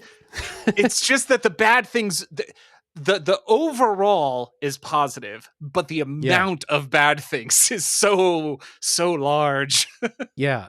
And if this was an RPG where you could, create a talkie character and play the whole game that way, I don't think this would be as big an issue, but it's not. It's not one of those games. So my opinion of the game was much higher in the first half, and then as we went, it was like, man, I like a lot about, like, I like being in the game, but I don't like playing the game in the second half. Like we said, really boring dungeons that's just all combat. Like maybe visually they might be interesting, but gameplay wise they're 100% not interesting. And then you're just fighting too much. Yeah. So on dungeons, so the dungeons that you're referencing, it's the phrasing I use too. So I'm not trying to call you out, but it's like there are like self-contained levels where it's like, all right, we need you to go. It's basically always we need you to go kill somebody. We either need you to kill somebody or steal something, and so you go to a location, and it's usually a building of some sort, and the buildings are they are usually not well furnished. There will be like some furniture, but not enough that it feels like a real space. But there's also like this doesn't have like Elder Scrolls style looting. It's not like you're going to go and check every cabinet and pick stuff up. Like occasionally there's like an item of loot that you can take to the surfer bro and sell it and trade him for blood bags. Actually, I don't think he sells blood bags. Anyway, but it's like it's not furnished enough to feel real, but it's furnished just enough that I'm like, man, somebody really had a vision for what this space was. And this isn't it. I can tell they had a vision. I can see what they were going for. And it is in a similar way to, I said earlier that if this was a CRPG, an isometric RPG, I think I would like it a lot more because it feels like a isometric RPG where they haven't finished filling in the world yet. It feels like somebody Mm-hmm. has laid out the space, and then, I almost said Dave, but you're Dave. Joe's going to come in, and Joe's going to put, he's going to put a bookshelf there, and he's going to put a book that has one sentence of text for the player to read on the bookshelf. So there's something there. And then he's going to put a fridge over here and say that you open the fridge and there's spoiled meat inside. And then you move on, but you get that line that suggests that the world has more going on. But because Mm-hmm. this isn't an isometric RPG, you're not going around and clicking on those things to see the one line description of what's going on. And so instead, it's just like, oh, I guess this house has a mattress on the floor and a single bookshelf. That's it. That's all anybody else in this house owns is a mattress on the Uh-huh. floor and one bookshelf. And it just makes it like when you're going into these places that, like you said, as the game progresses, become more and more and more just straightforward, hallways full of enemies to shoot. And also the space doesn't feel real. It just, it yeah, I don't know. It just all falls apart. As much as we talked about how we loved the cities and like wandering through the cities and things like that, because you get to know them and you get to know the Mm-hmm. vibe, that overcomes the fact that the city is also kind of lifeless. And Mm-hmm. the spaces, the dungeons you explore don't have the benefit of, oh, I'm going to get to know this place by walking around it a bunch, but are just as lifeless, except for there's 500 people here that I have to kill as I go through it. Um, Mm-hmm. which is it's just so weird. This is a very odd game. Um, Yeah. yeah. There's just a lot of places in this where you can see, like, if Troika had another year, another 2 years to work on it, you can see where all that stuff would have been fleshed out. You can see where, like, different ways of progression would have been put in the game. And Mhm. I mean, more so than a lot of games that are like notoriously unfinished.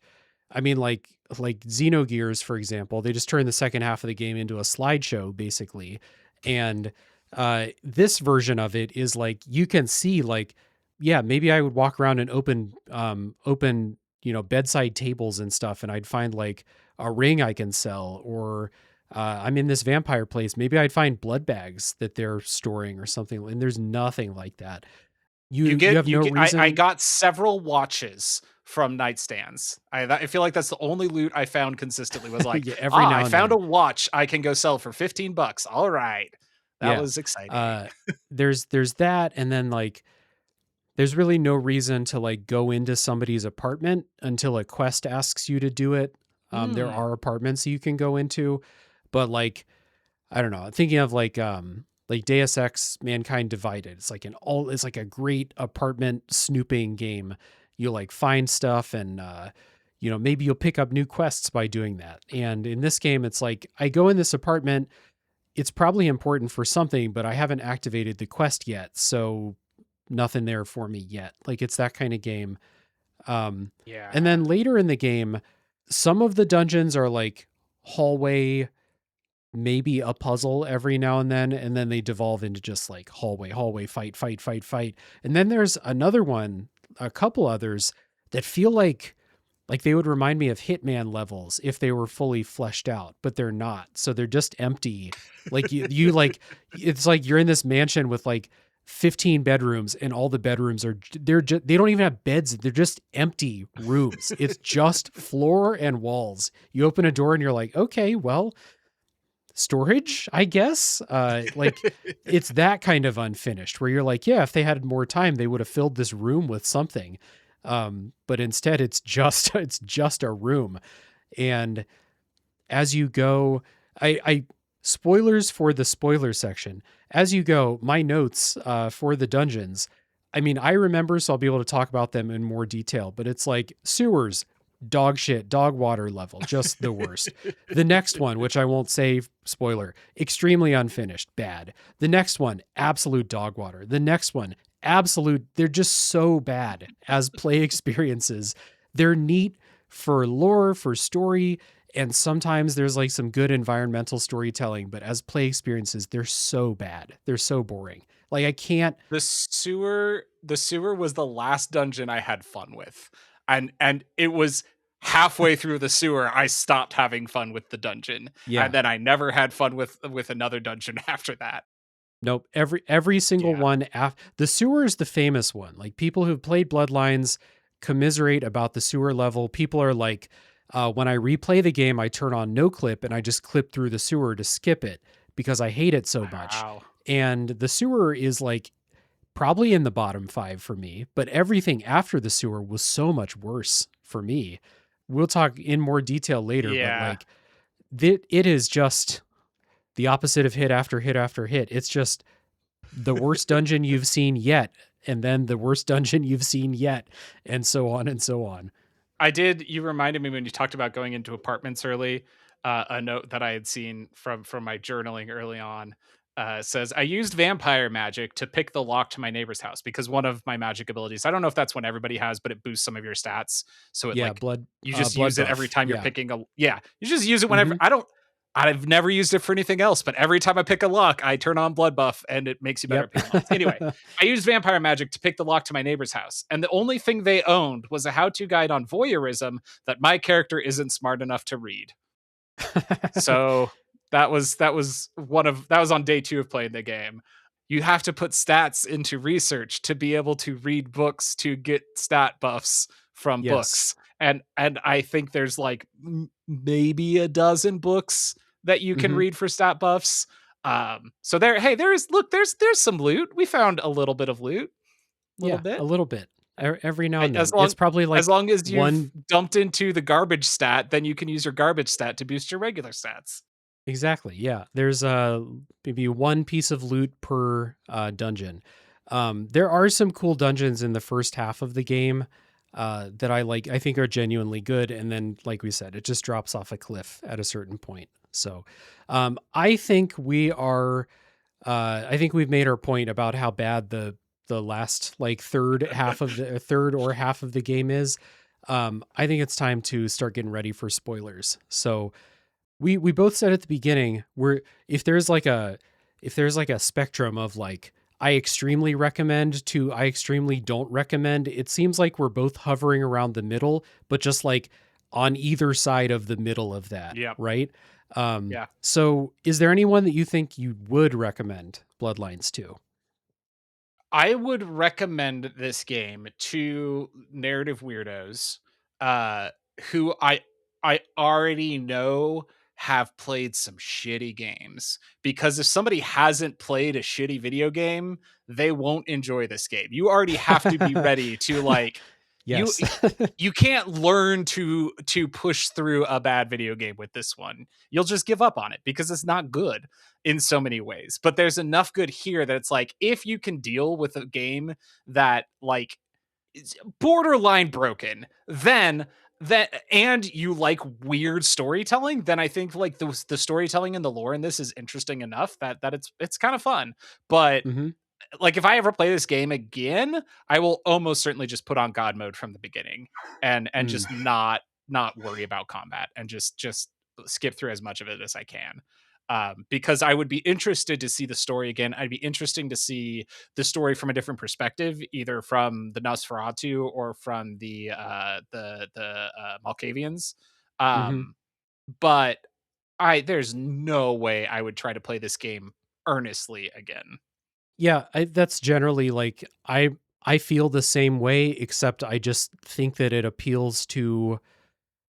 No, I don't think it appeals to more people. I feel a little bit warmer on it. Like I think I will look back on this game just a little bit more fondly than it sounds like you will. But I still would be like, I'm the guy at the beginning.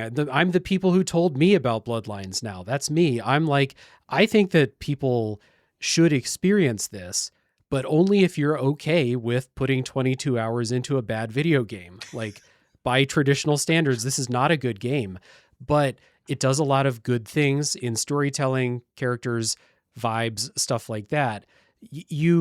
I think you put it really well where if you've played a bad RPG from this time, like a kind of busted, especially combat-wise RPG, I think you can hang in Bloodlines.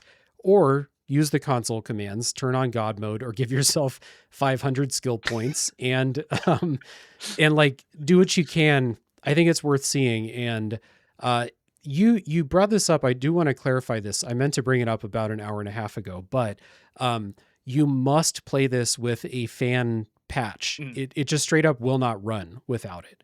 So there's like two versions of the patch. There's one that just like makes the game functional, and it only crashed for me a handful of times instead of literally never running.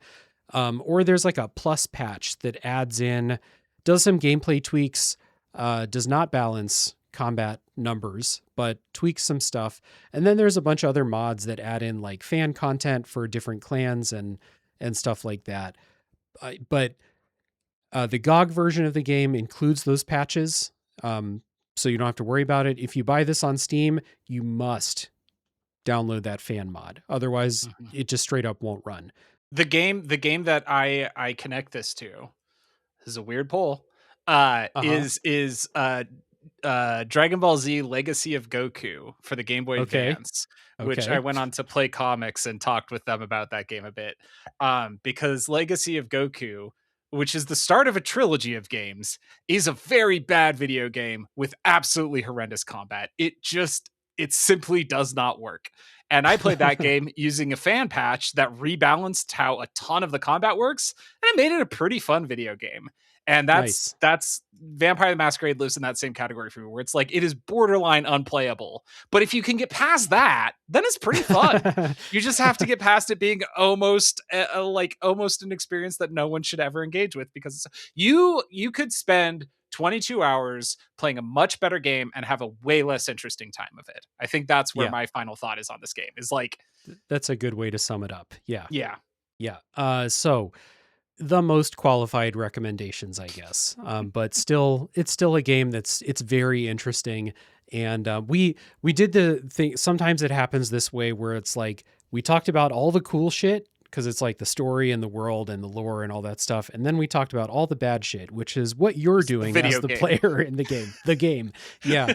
And so it sounds like we spent a long time being negative, when actually, like, it's a big mix of good and bad. So that is a Vampire the Masquerade Bloodlines for now. We'll have spoilers coming up, but first let's do our housekeeping.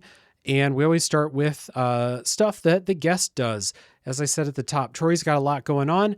Writing reviews for Geek to Geek Media. You got the Power Playthroughs. Sorry, TroytlePower presents the Power Playthroughs podcast with TroytlePower. And what was the other podcast? Super Switch Club is the other one. Super Switch Club, yes.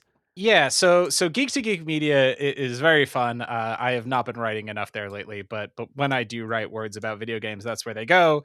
The Power Playthroughs podcast is me checking out games. I'm slowly, like 2 years long process of playing through Oracle of Ages. God, I hope I wasn't playing that when I was here for you were playing that the last time you were here. Wait, I think it was Oracle of Seasons. I think it was Seasons last time. Did you switch? No, I've not played Seasons. Oh, okay. Okay, never mind. When they put Seasons on the Switch 3, then I'll play it. I'll be ready by then. But I also what I do more often on that show is check out new, smaller indie games, usually games that people are willing to send me codes for to check out. I play them and let you know what I think about them. And then the Super Switch Club, I should have corrected you an hour and a half ago when you said I host it, because I don't host it. The Super Switch Club is a collaborative thing where a bunch of folks play through a game in chunks, and then everybody records solo their thoughts about that chunk, and then we have a team of editors who edit it together, so it's as if you're hearing a conversation between like 9 people who all played the same chunk of the game. But everybody can participate by submitting your own thing, and our editors will figure out how to fit you into the conversation as well, which is very cool. And then Podcasters Assemble, the one we took off the list, is the same thing, but for movies. But Super Switch Club just wrapped up Earthbound, and is going next into Mega Man 5 for the Game Boy, which is different than Mega Man 5 for home consoles. That was the first Game Boy game that was its own thing. And I just finished playing it a couple weeks ago. It's very cool. So if you like Mega Man 5, hey, go to the Super Switch Club at probablywork.com and submit some thoughts about it. Oh yeah. That's an interesting idea for a show, kind of like an asynchronous recording. Asynchronous works book club for is 9 kind of people with Yeah, 9 people with different schedules for sure. Yeah. It's really fun, and our editors put in an insane amount of work to make that show happen. Um, it is an undertaking, which means that episodes take a long time to come out, but we have a very cool community hanging out in Discord waiting for the episodes to come who are chatting about the game there too as well. So Nice. yeah. Awesome. Yeah. Well, I'll make sure to put links down in the show notes so people can find your written word. People can find, sorry, I have to say the full name, TroytlePower Presents, the Power Playthroughs podcast with TroytlePower. It's actually now got dash a video game podcast nice. added to the end of it as well, because otherwise the algorithm didn't know what kind of podcast it was. So so it's technically TroytlePower Presents the Power Playthroughs podcast with TroytlePower, a video game podcast. Hopefully the next time you're here, you've added a couple more words onto the title. But people can go check that out if they want your live impressions of new indie games, especially, and maybe the next time you're here, a new Zelda game, perhaps. Yeah. And then Super Switch Club, yeah, for that kind of asynchronous book club type of vibe. So I'll make sure to link all those things down in the show notes so people can easily find those and go check that out. And I did most of my plugs at the top. The last one is the Discord server, which is open to the public. One of the cool things I think about Bloodlines, which we may find out in the spoiler section, is playthroughs can go a little bit differently. Characters will treat you differently and stuff. We may have some differing types of vibes. So Discord is a cool place. Perhaps if you played a Malkavian, if you played a Nosferatu, if you have, different experiences we don't talk about, hop in and let's talk Bloodlines. So, or if you played the sequel, let us know how the sequel is, because I did not. I'm very did curious not play about that the sequel. Very curious. It's not going to be what I want. I know that. No, I don't think it is. Maybe that's just the Bloodlines way. Is it's something. It might be cool. It's not going to be what you hope it is. Yeah. Discord's a cool place. There's an invite link in the show notes, as always. So Troy and I are going to take a break, and when we come back, it's going to be full spoiler time for Vampire the Masquerade Bloodlines.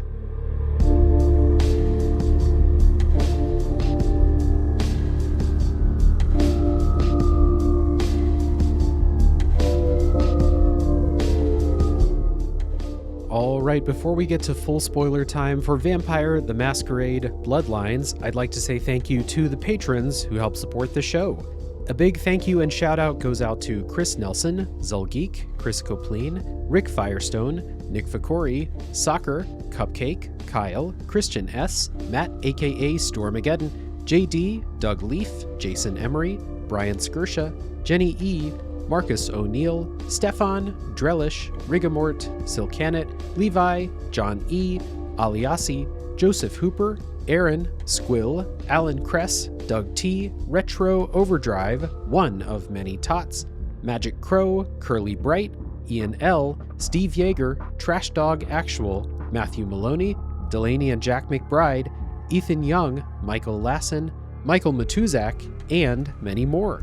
I truly appreciate the support that you all give to me and to the show. It helps out in a lot of different ways, and I thank you again. So if anyone out there would like to join them, throw a few bucks a month at the show, get a few rewards in return, like right now, if you're listening to this on the day it comes out, there will be the monthly poll going on for a game that I'll cover on the show. You can vote.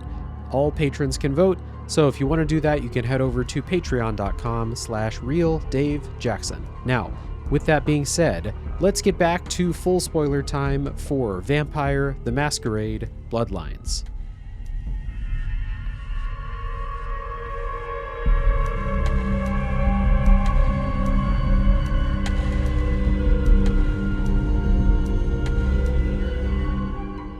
All right, we're back. It's full spoiler time for Vampire the Masquerade Bloodlines, and the usual disclaimers. Number one, we are going to kind of go linear-ish, but we might get off topic and start talking about things from the end. I'm not going to hold us to like literally saving the end for the end of the podcast. So if you don't want any spoilers, please go play the game. I guess that's what you're waiting for. And we're not going to talk about everything. There's a lot in this game, and so we may miss a favorite character or a favorite, mission or location or something like that. We're just going to kind of talk about our playthroughs in a kind of loosey-goosey type of fashion. I think that fits best with games like this. I do want to, before we start, Yeah. I realized that I totally failed to mention this at the top, but I have to Yeah. shout out a friend of mine, Ryan from the Out of Quarters podcast. Mm-hmm. Did I think 4 episodes of a playthrough of this, of an audio only let's play of Oh, Vampire nice. Masquerade Bloodlines, which is actually what really got me interested in playing it in the first place, was listening to them play it like 2 Nice. years ago or something like that. And then I completely forgot to mention them at the top. So my bad. Sorry, Ryan. Shout out to Ryan though. In audio only let's play 4 episodes for like the whole game of this. No, so their hook for their show was that they were playing every game on permadeath mode. Oh, okay. The out of quarters, so they didn't have Yeah, any okay, gotcha. continues. So they would Right. do an audio only let's play of a game, getting as far as they could until they died. And I don't recall if they actually got to a death in this or if they just gave up on it. But anyway, that's where I first fell in love with the music of Santa Monica, was hearing it as Ryan was walking around. Hell yeah. Or excuse me, Yeah. as what was their character's name? They had a great name. Oh well, I don't have it. It was a good. Danica Diavola. Danica Diavola. Such a good name. Danica My character's name Diavola. was Nice. Dawn. Meh, eh. Mine was Rolando, the same name I use for every create a character name in games. So Santa Monica, I think like the big memorable thing in Santa Monica for me is the storyline with Therese and Jeanette, the twins who run the nightclub. And I think I have them straight. Jeanette is the Harley Quinn looking one, and Therese is the kind of businesswoman, the stereotypical like uptight businesswoman type. And their storyline revolves having you go out to the hotel, which is like kind of cool set piece. It's not really a dungeon. Like I think like the Overbrook Hotel or something like that. That's like the haunted house level, if you remember that. Yeah. Oh yeah. Yeah. This so again, I don't do scary stuff. And this Oh is yeah, right. early in the game. It sends you to a haunted house that does haunted house stuff. And Mm-hmm. specifically, if I can go on a rant for a second, I don't like ghosts in media Uh-huh. because I feel like ghosts are always ill-defined. You can give me any piece of vampire media and whatever lore you want to add on to it. There's some basics that we all accept about vampires. Mm-hmm. And sometimes the media is going to subvert that. This game does that in a thing we'll talk about later, I'm sure. But Mm-hmm. but ghosts, I don't know. It feels like in movies and TV, ghosts just kind of can do whatever, and I don't like it. And when I'm forced to play through a haunted mansion with ghosts doing weird shit to me, I really don't like it. In a way where I liked it. I liked this mission a lot, but it freaked me out. This is as close to scary as this game got, was this haunted mansion. Yeah. And it was scary enough for me, who's a little scaredy pants. This is definitely the scariest part of the game. There's some like jump scare stuff as you go every now and then, but this is like an actual horror level, and it's really weird to say, but like you can tell, like I think they had time to make this the way they wanted it to make it. Yeah. With like you turn a corner and this door slams and this thing flies off the table, and like you walk into this hallway and the window shatters when you walk past it and stuff. Like it's I just a think it bunch does a of couple instances of you see something, but then you turn and it's changed completely. Like the door yeah. you walked through isn't there, which I don't like that. I don't like that at all. Yeah. So that's a fun, just a fun little thing. It's not really like a dungeon. Like there's barely, I think you might fight a couple of things in there. It's just like a haunted house, like at the fair, Yeah. like that kind of Yeah. thing. So in there, they want you to go get this thing that's like binding this ghost that's there. And one of the sisters wants to like destroy it and free the ghost, I think, and the other one wants to like throw it in the ocean to like trap it forever or some shit. I don't know. Mhm. But that kind of depends. That kind of decides who you side with, I think, in here, and what you think is like, because they're fighting, they don't like each other, is like who's gonna like survive from this. So do you remember who you sided with here? Yeah, the trick of this, if you haven't played this game, the trick of it is you never see the two sisters together. Right. You only talk to one of them at a time. Sometimes you hear them arguing with each other, but you never see them. Yeah, sided with, let's see, Jeanette threw the thing into the ocean. Okay. And then they have you go trash a gallery as well, Yep. which is where you meet Chunk. And there's kind of a fun thing in the gallery. It's just thinking of mechanics of this game. The few times it does something interesting. There's 4 pictures in the gallery, and you have to slash them in a certain order. And if you don't, you get hurt. And then when you slash them in a certain order, it summons something, and then you have to kill it and you move on. This game's this.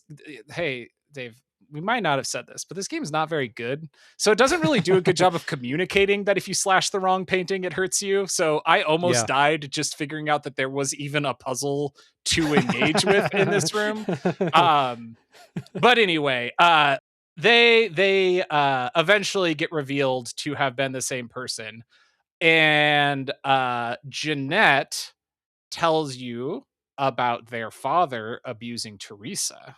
Yeah, there's a really like bad, and bad I mean as in like gross and terrible for them. Like real world bad, not not supernatural. Not bad. Game bad. Yeah. There's a really rough like sexual assault storyline with their dad, and like the sisters blaming each other for like the situation that they were in. It was like really rough to read. In my game, it ended up with Teresa shooting and killing Jeanette, until we knew that they were the same person. Yeah. And then you never see them again, because that's how Bloodlines works. Like, this wraps up. They feel like the most important characters that you'll deal with. They're on the cover of the game. I was sure we were going to be with them the whole game. And no, that's it. They're done. Yeah, never saw them again.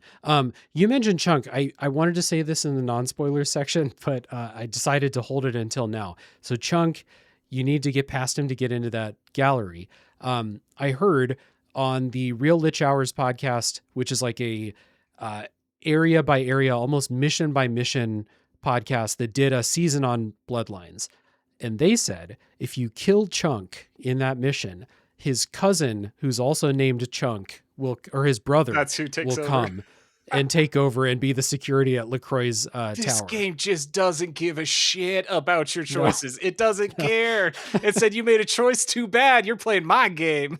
I think it's like canonically, it's like, oh, I'm his brother. Like something happened to him. So now I'm working. So it's like, it's reactive in that really, but it's really fucking goofy because he's the same person. And I'm sure you have that conversation with him once the first time you meet him. And then from then on, the dialogue is exactly the same. Yeah.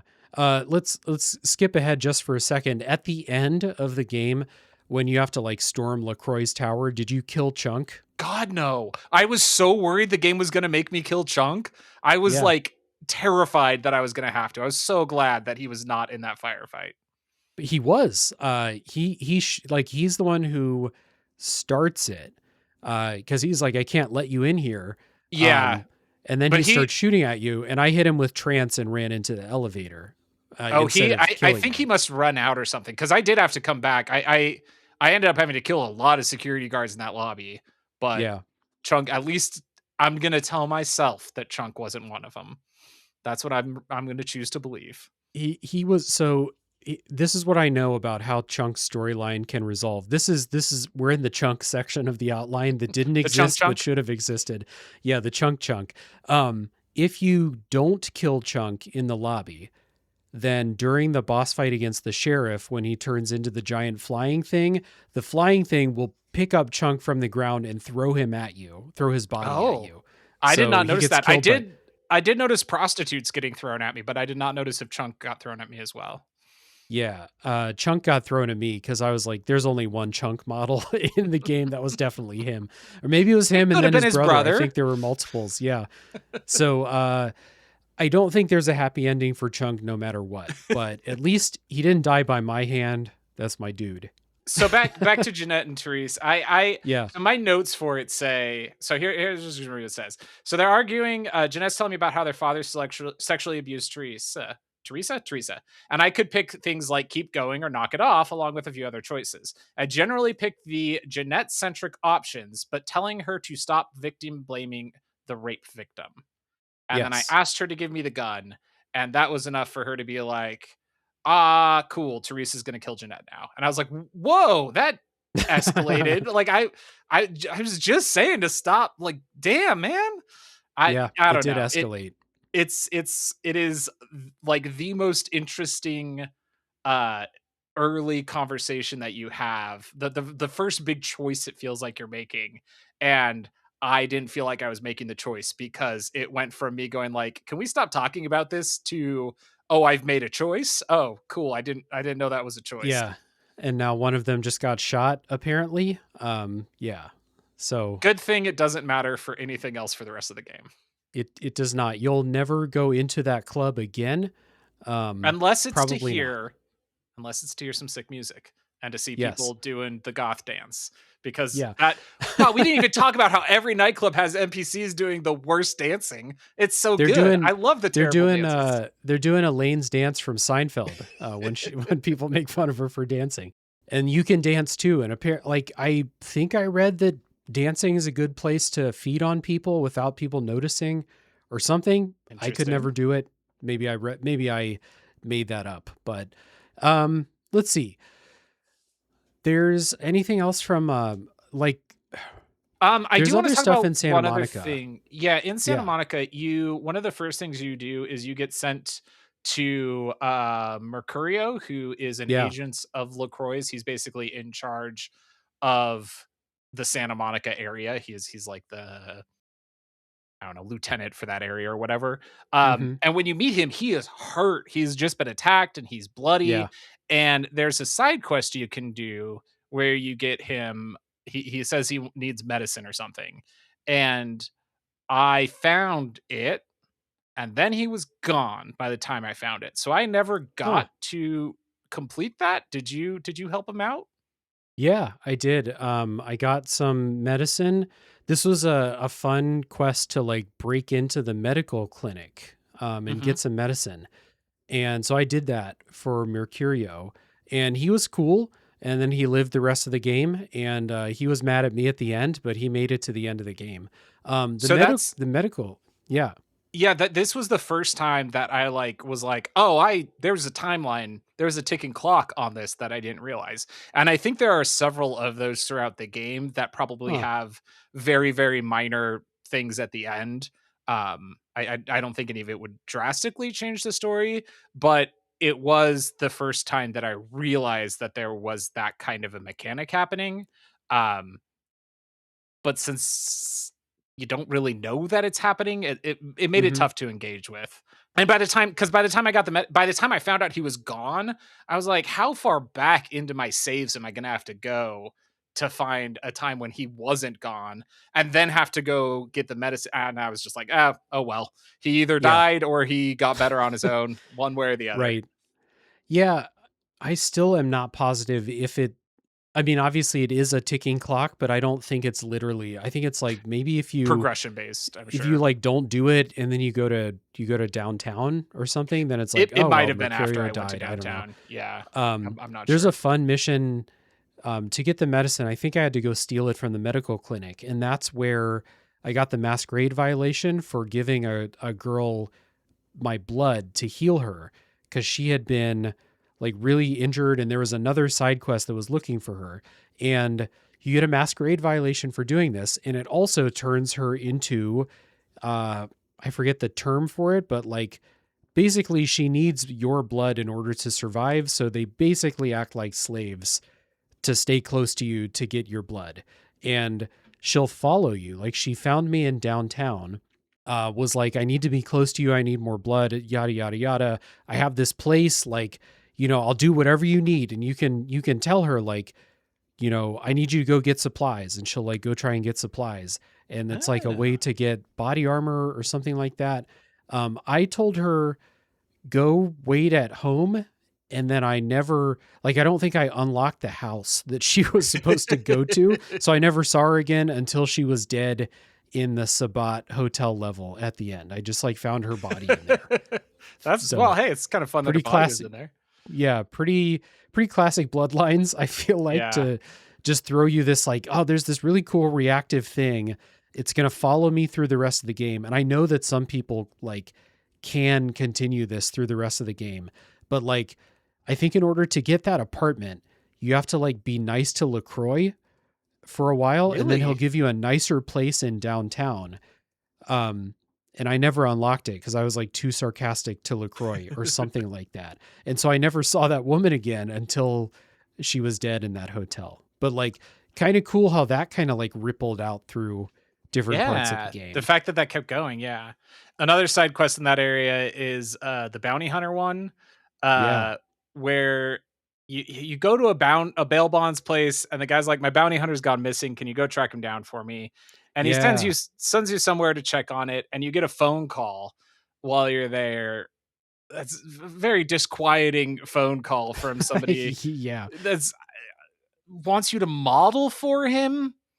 And Hmm. I was like, "What is this?" And I was playing as a female character, and I was like, "I don't think this game's doing anything with that in saying that it's a modeling job."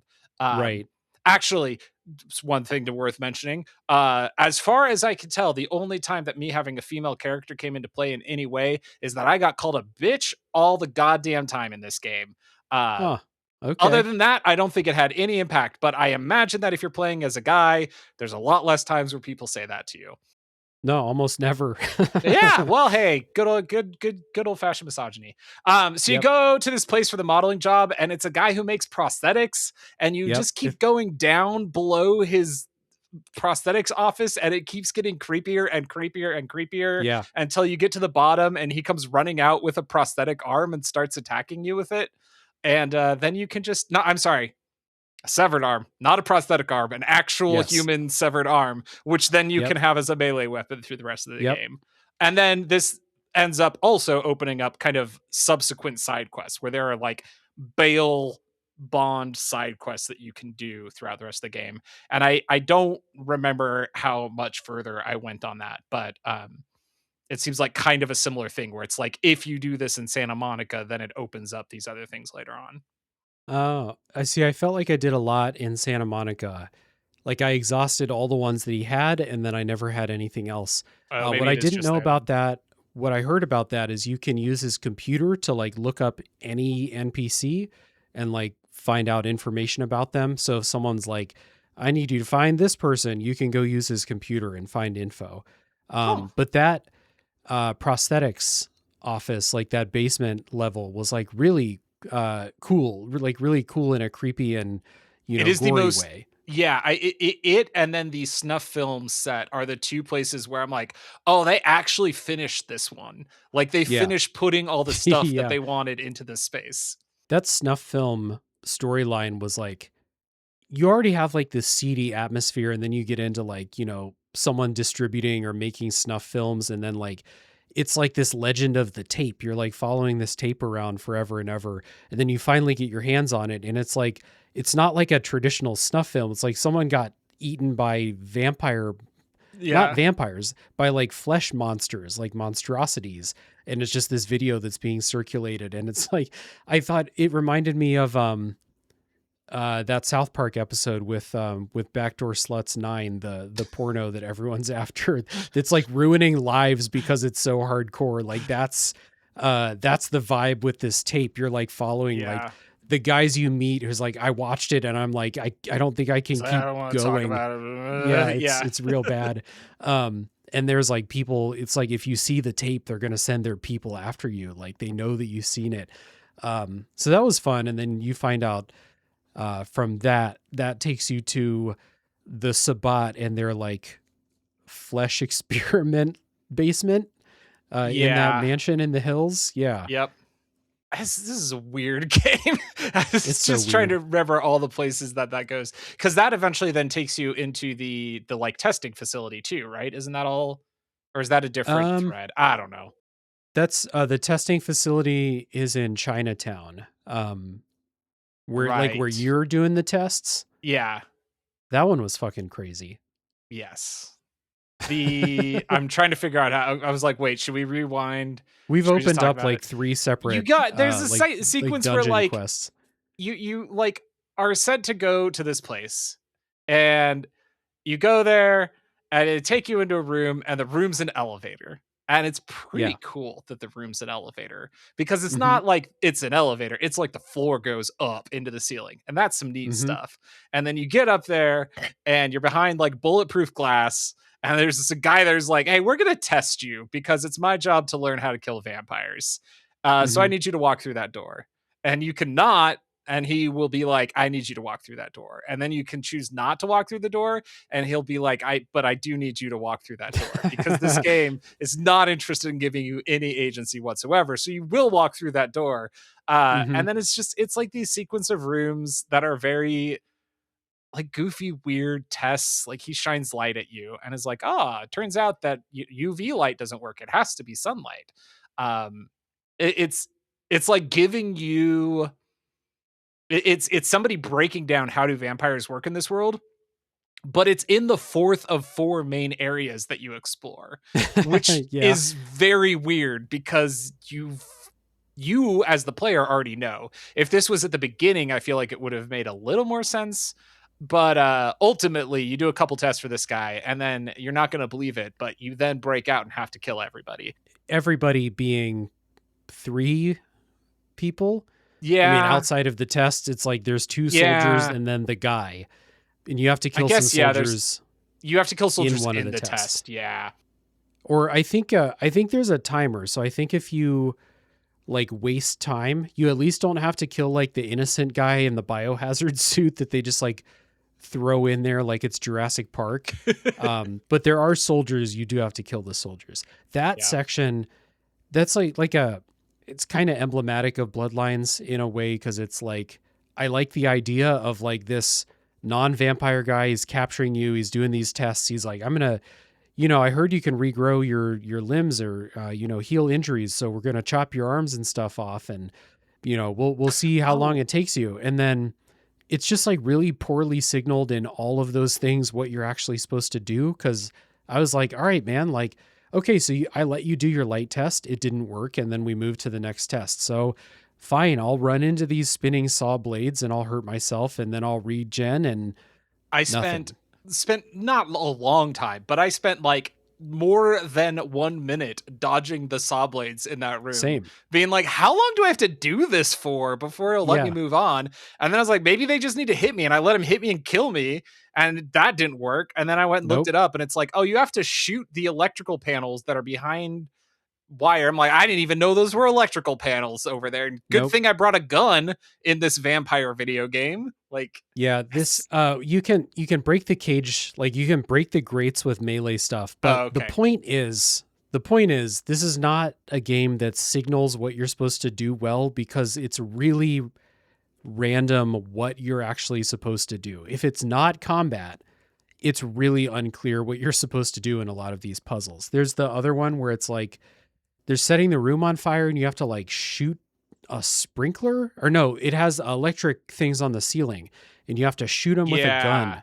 And there's like, no indication that shooting them is working, and you have to shoot them a lot before they explode.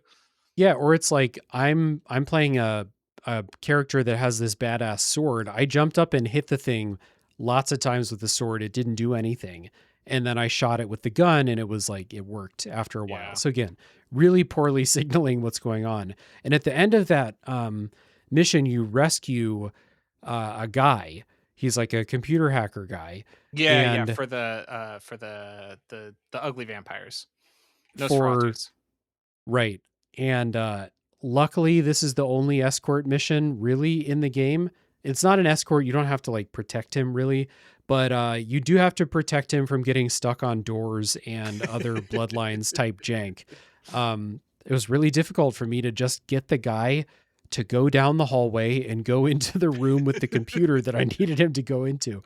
It was a real pain in the ass. One thing that we didn't mention before that we probably should have is think about this in terms of you talking about the puzzles being obtuse. The quest log is also just useless. Like it gives you like one sentence about the most recent thing that happened in the quest with zero context around it. And if you walk away from this game for a couple days and come back, you will just have absolutely no idea what you're supposed to do, which is how I ended up spending so much time wandering around Santa Monica, not realizing that I could take a cab to get downtown, because my quest log just said like, go see LaCroix downtown. And I'm like, where though? But where is he? Oh, right. Downtown is a different place. I see. Yeah, I really wished for, or just like, if you take some time off, I really wished in some cases to see how a quest started. Like, what was the who told me to do this? exactly. Yeah. Why am I out here? Would have been nice for sure. Let's see. We didn't talk too much about Hollywood or about downtown yet. Yeah, downtown Downtown's a fun area, I think. I'm trying to remember what the main, because that's where like the sarcophagus stuff kicks off. I'm trying to remember what the Yeah. main quests were there before that. I can't remember if it's a side quest or like the quest, but there was a storyline about a sickness. There's like a cult that's trying to Right. spread sickness throughout the sex workers and stuff. I think that was a side quest though. Oh, the main quest was going on the ship to try to get the Yeah. sarcophagus, Yeah, which eventually you is end up, yeah, because you're looking for the Dr. Grout guy. He's trying to have you find Dr. Grout because of this sarcophagus coming in. So really yeah. it's all building up to that. hmm Um, that ship level was terrible. It Mhm. is it's well, I guess it's not as bad as it could be because you can either your goal is to like confirm the existence of the sarcophagus. So you can either like sneak your way past an unsneakable amount of guards or try to fight them and die instantly. Or if your hacking is high enough, you can hack the security cameras to show it on the camera. And that's what I did because I just Ah. happened to have enough skill points to like boost my hacking to like that minimum. Otherwise, I don't know how I would have done this. This is where I put on God mode. I remember now. Yeah, This is where I it's used so God mode bad. because Yeah, there's so many people that you're, I guess, supposed to sneak past. I literally looked up a walkthrough of like, how do I sneak past these guys? And was yeah. reading someone else's description of it, and then it was just like, I'm not gonna do all that. I'm just gonna put on invincibility and walk up there. There's no Yep. way. So there was that. Downtown is also where there was like a Tremere specific, like the Tremere leader emailed me and was like, come to my mansion in downtown. And so I was like, okay, cool. And so I did that. And it's like a maze in there. And then I found him and talked to him, and he gave me an item for a permanent stat boost. And I never talked to him again. And that's how this goes. um I just tried looking up downtown VTMB because I wanted to find the map. And the first thing I saw was a post that says, how do I get downtown? So I'm glad that other people also couldn't figure out to step into the Uh-huh. taxi cab. Yeah. Uh, Downtown is probably the one I have like the least memory of because Santa Monica I spent so much time in Mm-hmm. that by the time I got to downtown, I think I was just like, all right, let's go. So it is the area I think I remember the least specifics about. It does have, this is it Fat Tony is the shopkeep in downtown who I I don't never think I ever talked talked to. to him. He's a No. guy standing by a van, and the only reason you would talk to him is because his character model is fat, and it's the only character in the entire game who's fat, which is why Mm. he has fat in his name, because Mm-hmm. this is the early 2000s. Um, and he lets you buy an armor upgrade. Each area you go to, there's an armor upgrade that you can get. Oh, I never got one because I never talked to that guy. Did you get the ones later? Or did Nope, didn't you get a just walk through single the whole armor game and upgrade. you're, yeah, okay, well, that's probably, listen, it's not why you were dying so much. You were dying so much because this game is poorly made, but you would have died Well, slightly less if you had better armor, which is just when you get to the end, it's a hoodie and a leather jacket. That's the better armor. Like hell that's yeah. peak armor in this game is a hoodie and a leather Yes. jacket. The Tremere have a spell called Blood Shield that like worked really well. So I knew that there was body armor you could get from your companion. Right. Um, but I didn't know about merchants selling it. The guy in the pawn shop in Santa Monica doesn't sell armor. So, No, yeah, and then I each never of the other found, ones have yeah, upgrades. I don't think I found another merchant. Like I never talked to this guy. I don't remember a merchant in Hollywood. And in Chinatown, there's the guy who has like the weird curiosities shop, but I don't think he sold armor. Yeah, I don't remember in Hollywood. Gosh, who is it that you buy from? It's somebody who's selling something else, and you have to be like, "Come on, what do you really got?" Oh, yeah, oh, the guy at the gas station. Yeah. Yeah, I think that's it. But anyway, it's yeah. There's Yeah. there are merchants in each location, and they each have an armor upgrade, which I only know because I at some point looked it up, because the not for armor, but because I hated the outfit my character was wearing, and this game doesn't let you play dress up, and I really wanted to play dress up.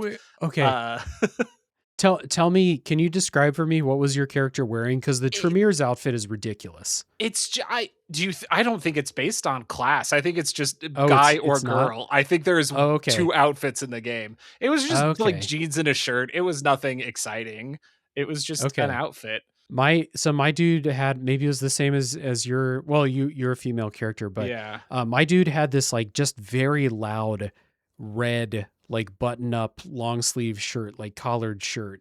It's an insane fashion choice. I guess he was out partying when he got turned into a vampire and never changed clothes. But yeah, I think I would have liked to have found some different clothes for sure. There's a thing in Hollywood that I think is really cool, and I wonder if you actually did something with this. So, did someone come up to you on the street and was like, "Holy shit, you're alive. I can't believe it. Like I found you. Come in the restaurant and like come say hi." Did that Yes. happen? Did Yes, you it do did. that? Also, I have just found out that there are different player character models for clans. So that's kind of Okay. neat. I thought so. Yes. So this woman comes up to me and she's like, "Oh my God, it's you. We've all been looking for you. Where have you been? No Yeah. one's been able to get a Right. hold of you." And I was like, and she's like, "I gotta go call Jenny." And I'm like, "All right." And so I followed her over to a phone booth and she called Jenny and she's like, "You'll never guess who's here." Yeah, she's standing right in front of me. I know, it's crazy, right? And then I got Masquerade violated, and that's it. Oh shit. That's it. That's it. Nothing happens. She goes and makes a call on a payphone, and you get a Masquerade violation. And I was Oh like, "Oh, no. well, cool. Thanks, video game." Damn. See, I had this marked down as like a very cool role-playing panic moment that I had. Yeah. Where like, so like this person came up to me, same thing, was like, "Oh my God, nobody could find you. Like, we're so glad you're alive. Like, hold on, I gotta go call so and so." And I was like, I gotta go, and I ran away. I Because I was followed her, literally going like, "Do I kill her before she can get to the phone, or should I let yeah. her make the call?" And I So that's decided a to let her make the cool call. thing too. Yeah, because I was ready to kill her, because I was like, this seems bad. But I let her live, because I was like, this will lead to interesting story things. And Right. nope, Nope, it nope, doesn't. not for that. But for me, it was like, I got vampire stuff to take care of. Like, it's obviously someone from your life before you became a vampire, like maybe a good friend or something. And I was like, this is not my life anymore. Like, I got vampire shit I got to do. Like, I have to go. And I like legit ran away as she turned to walk to the phone. And I was like, I Mhm. hope that turns into something later. It never does. I never saw her again. But that was like a really cool thing. Cause like, again, one of my favorite things about this game is that feeling of being in this whirlwind of like this new world and all this stuff. And then I start to like finally get a little bit of footing. I kind of know what's going on. And then someone's like, "Oh my God, Dave, where have you been?" And I was like, I got shit to do. I gotta go. I thought that was really cool. It kind of sucks hearing how both ends of that turn out for both of our experiences. I guess that's Bloodlines. That's Yep. That's pretty par for the course. Yep. There's two options, Um, and the outcome for both is that nothing happens. Yeah. But that was a kind of cool thing. I'm glad they threw that in as just a quick hit of story. Yeah, and Um there's a couple times like that where there will be like a cutscene in the city. mhm, There's one in Chinatown where you like walk out of a building and then see some people running ahead of you across the street. And it doesn't happen very often. But every time it happened, was like, "Oh, something's happening. This is cool. Something's happening." And mhm, every time it didn't stick the landing, because like for the instance, the one in Chinatown that happened is, I've just gotten to Chinatown and I was told, "Hey, go introduce yourself when you get there. Be respectful." So I mhm, did. And then you leave the building, you see these people run by, and I go, "Something's happening." And so I went and followed them. and looked all over, could not figure out where they went. There was a locked door right in the alley they ran down, but I was like, well, I just saw these people. There must be something I can do. So I explored all over. Then I got kind of distracted because it was a new space. And so I explored it for a while. And then I thought of something I meant to do back in Santa Monica. And so like an hour and a half later, I come back to Chinatown. I'm like, well, I guess I'll just pick up this quest line because I don't know what those people running across the street was about. And I go into the building that the quest is sending me to, and someone inside is like, some people just ran across the street. You gotta go get them. And I'm like, I tried. You wouldn't let me, video game. Yeah. You can really see the seams in a lot of those things. I remember that too, because I remember following them and being like, I don't know where they went. Like I wasn't that far behind them, and it's just like they turn the corner and they despawn, and I turn the corner. They turn the corner and went in a door right there that you cannot open, can't lockpick it, cannot be opened until you go across the street to where they ran from. Because in a video game, whenever you see a bunch of people mysteriously running somewhere, you should go to where they came from, not follow them. And then once you go to where they came from, the guy's like, oh, you got to go track them down. And then the door is just unlocked. And it's like, oh, well, all right. Yeah. Pretty tough. Overall, I think Chinatown has some really cool shit though. Like, I mean, I think most of the areas have cool storylines, but Chinatown has the Japanese vampire hunter or like monster hunter who's there. Did you do her side quest? No. She's in, I think it's like a ramen shop or something. And if you go in and try to eat, she'll be like, I'm a vampire hunter.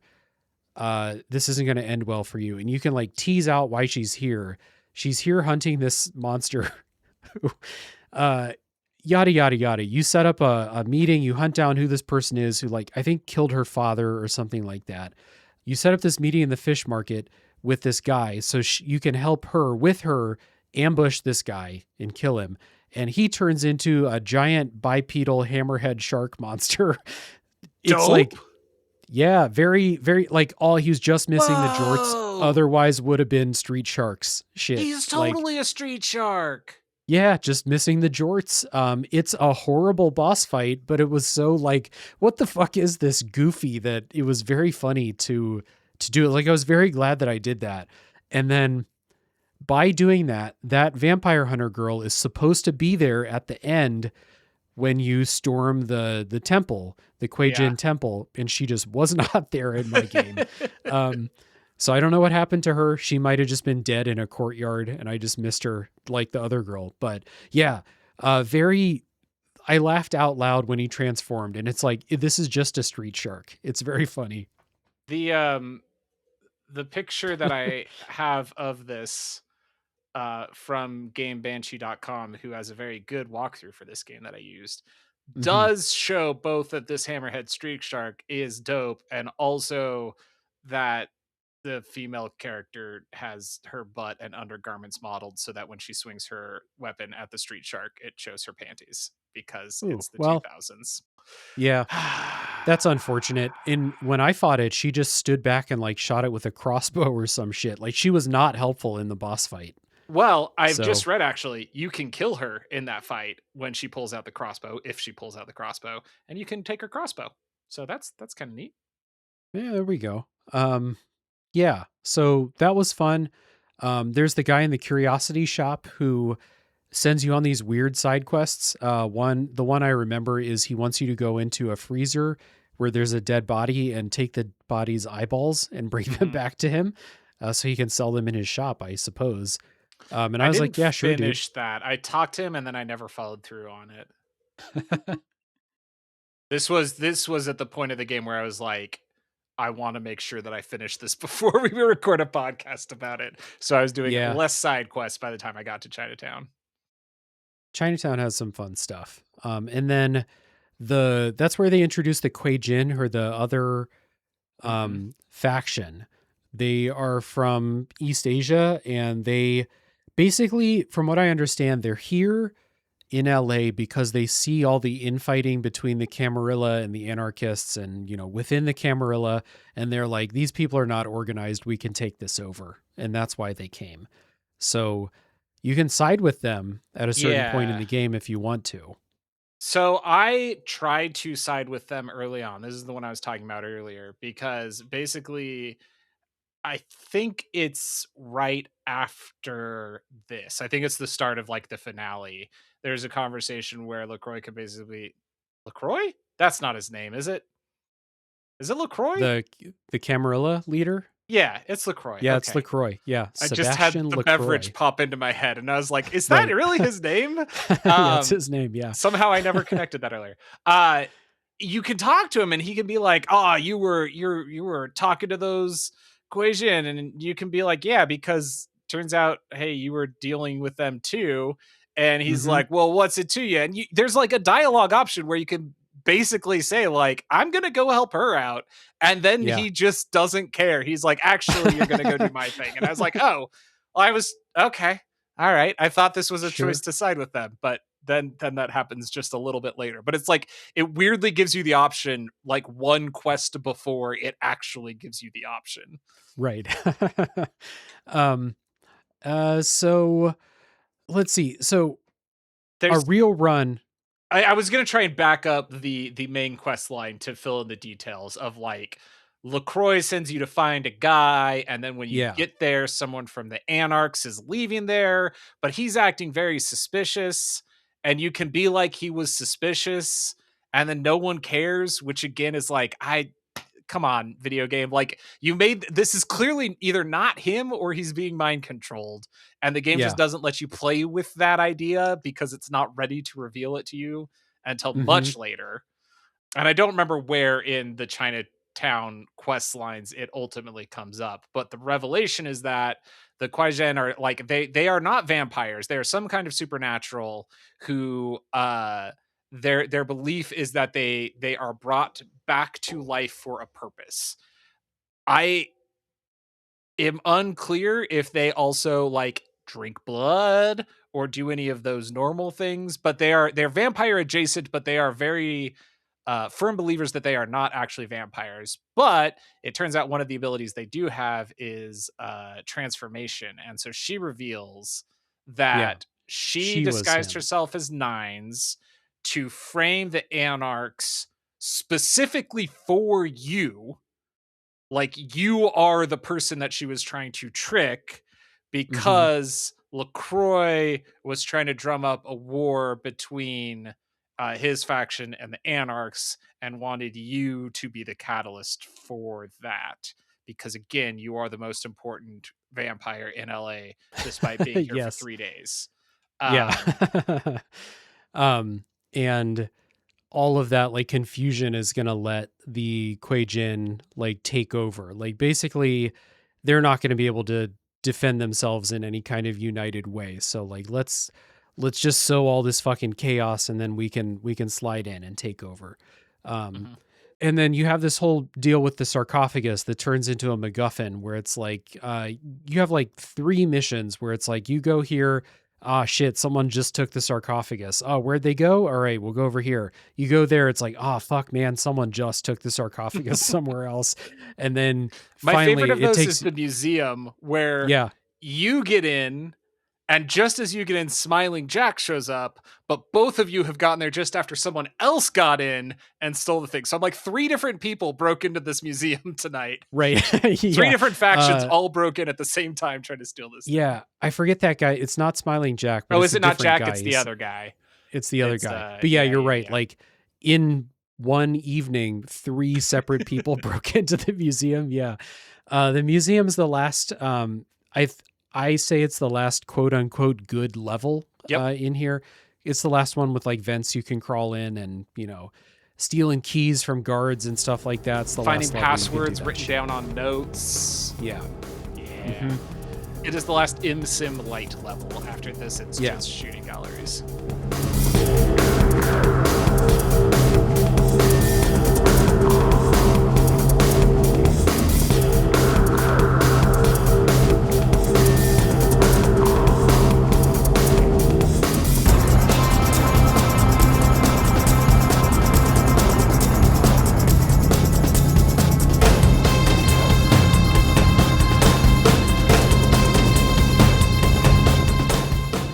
After that, it's like the sewer level, which is famous for being dog shit.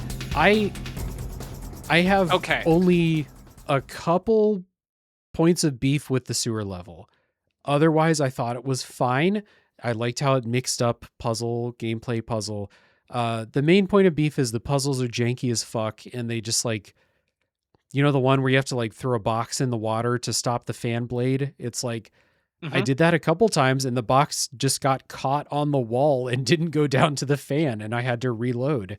Like shit like that happens. Pretty sure that is required, and also that it is the only time in the entire game that you can do anything with picking up objects. You can pick up objects all the time, but they don't do anything at all. And this one time, use them in stealth. That's the only thing. Like throw it across a room to distract someone. Okay, that's never really a thing. So yeah. And this one time, you have to throw a box into the gears to break a machine so that you can climb on top of it. And weirdly, I figured this one out on my own because I saw the vent up on the wall, and I was like, well, I got to get up there. And like, I put it together immediately. And then I was so mad that was the solution, because I was like, you never taught me about this video game. You cannot require me to do a thing that you didn't tell me I can do. That's wild. 15 hours into the game. Yeah, it's rough. There's another one where you have to like, it's like a timing thing where you have to turn off these turbines so you can swim down a pipe and shit. And it's like, it's not good, but it's like, it's shaking things up. Like they have ideas other than just dudes in hallways. There's a path you can swim up that has a current. And if you turn off a machine, the current goes away. And then you can swim up the path, and there's two like vertical silos that you're at the bottom of.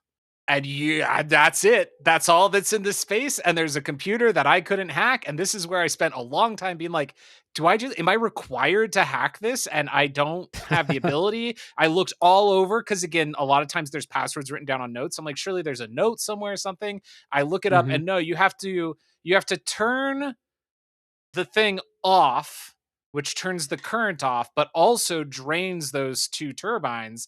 Then you have to turn it on again and swim up that pathway before the current starts up again.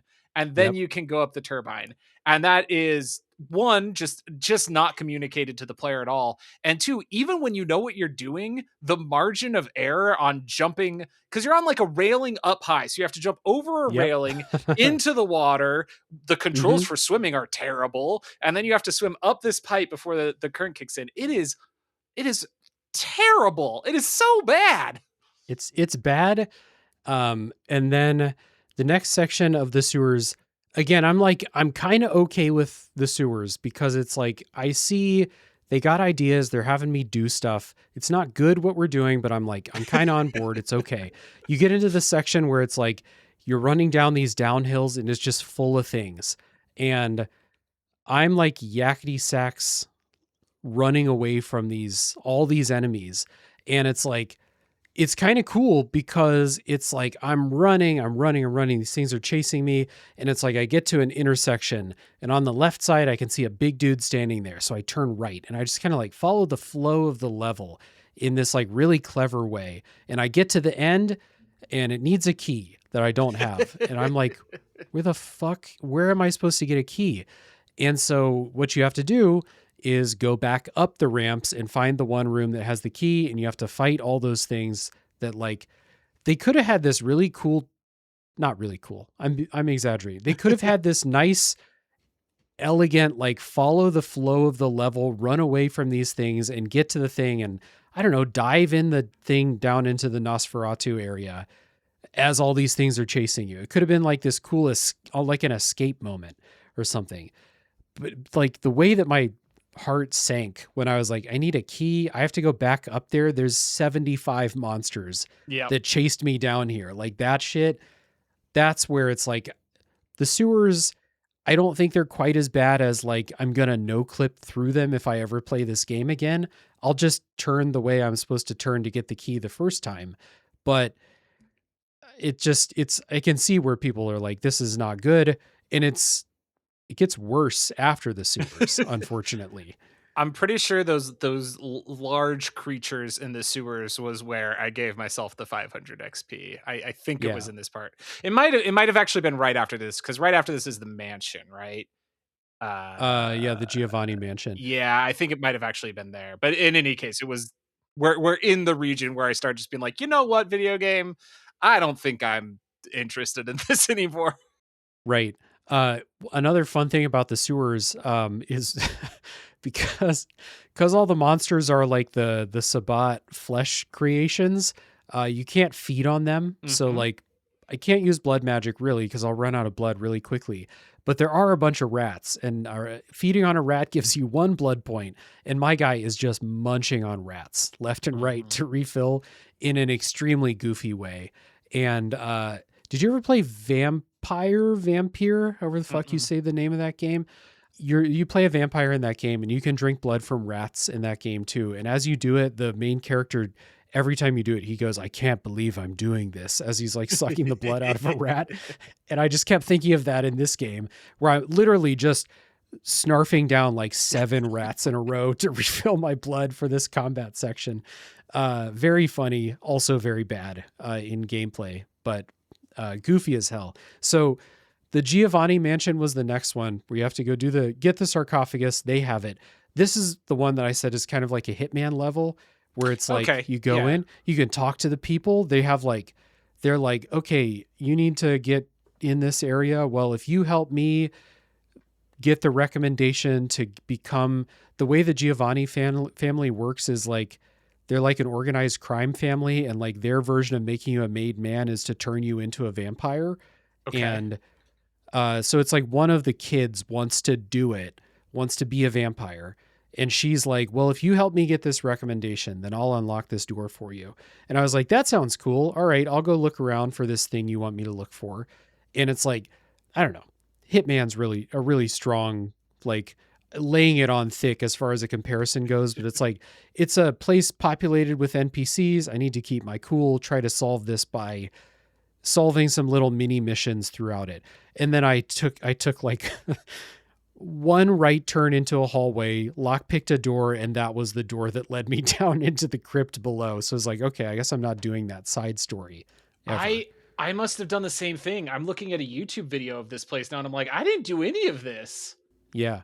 I was like, maybe Bloodlines had conditioned me to be like, it's not going to be good if you try to do all this shit. So like you've unlocked the door. Just go down into the crypt and get this show on the road. This is wild. This is a like 15-minute video full of stuff I've never seen. Okay, this part I've seen. Okay, never mind. Oh, right, because this is where they've got like pseudo zombies in this vampire Yeah, in game the down in the crypts. Yeah. basement. Yeah, yeah. There's the whole upper part of this I did not explore whatsoever. That's Yeah. wild. So like Wow. I pretty cool if the quest line is good, it's pretty cool that there's like a whole, thing to get yourself ingratiated and then, have them not kick you out or whatever. But this is also the mansion that is like, it's got probably 15 completely empty rooms in it. Like there's just nothing in there. And there is like these weird geometrical shapes, like this weird ass triangle of a room that you open up and you're like, I don't even know what this would be. They just had a shape they had to make into a room. But yeah. So another unfinished thing. It's really frustrating how I just keep kind of circling this because you brought it up a couple times, the blood magic stuff. The frequency with which they don't give you human enemies to feed Mm, on is such a weird choice. And it's like, you know, their basement's full of zombies. It wouldn't make sense for there to be a lot of people down there. right. However, if you're going to make a game where so much of the mechanics are based on me needing to feed on people, then you got to give me options. There's got to be something to feed on. Hmm. Yeah, and especially with boss fights, like you can't feed on bosses, so Yep. it's like I can do 3 blood spells and then I'm out of blood. Yeah. Blood packs are expensive. There's no way to grind money in the game, so there's a You got to certain find all point. those watches and sell them for Yeah, $7 a yeah, piece. $20 a pop, yeah. Um, there's a certain point later on too where like once the game turns into like you're sitting in the back of the taxi, remember, and it's like you can go to the main mission and the ending, or you can go to your merchants. There's no way to get more money at that point in the game. So it's like you have what you have. And I was listening on Real Lich Hours. They were talking about like I was playing a gun fighting character, and like you can't buy more ammo at that point in the game, and it's like characters don't drop ammo. Like the Kuei Jin people drop crossbows and stuff. There was the one of the few times that something interesting happened in one of the cities is in downtown. There was, I don't know, the Jets and the Sharks just had themselves a little scuffle, and a bunch of NPCs got into a fight. The reason I'm bringing that up here is because they all drop knives, and you can't carry multiple knives. If you have a knife and try to pick up a knife, it says you already have a knife. I sold every one of those knives, and this was before I'd met Fat Tony. So I would pick up a knife, and then I would hop in a cab and ride to Santa Monica and sell the knife, I believe, for $7. And then I went back and got the next knife and I sold every one of those knives because I was trying to. I think I was maybe trying to buy blood packs at that whatever it was. We didn't talk about the frenzy. Did you ever go into a frenzy? Only if you once. Run out of blood. Only once, and then I just reloaded my save because I just hadn't been paying attention. After that, the only time I got close after that was in the finale somewhere because I just used up I'd cast enough spells that I was out. Okay, so I don't feel the particular need to like talk in detail about the Leopold hideout. Just that it's a really bad example of the game wants you to stealth into the building, and there's 700 guys outside with every line of sight. I ended up just hitting a guy with trance and running past him, and I'm just like, I know this game, they're not going to follow me through a loading screen, so I just got to get to the door. That's all it takes. But just another example of like, just put less guys there. Like you don't have to test this. Yeah, exactly. I know that they're rushed to get the game out at the end, but like instead of 15 guys, put 5 and make very clear lanes of stealth. Like it was, I don't know, rough. And then after that is the Griffith Observatory. After that is the hotel with the Shabbat leader, which is just, it's not the worst. It's the worst so far. But it's terrible, terrible dungeon. And the Sabbat leader is a bad boss fight. But very cool visually with all like the bodies hanging up and like the, skin monsters and stuff like that. Yeah. Oh wait, is this where you have the boss fight of the like 3 torsos all stitched together? That might have been in the sewers actually. That one was right before you. It's like the entrance of the sewers, I think. Okay. I want to call that one out because the design, great. Mechanics, there aren't any. It's just, there's nothing. Just a big guy. After you kill him, there's nowhere to go.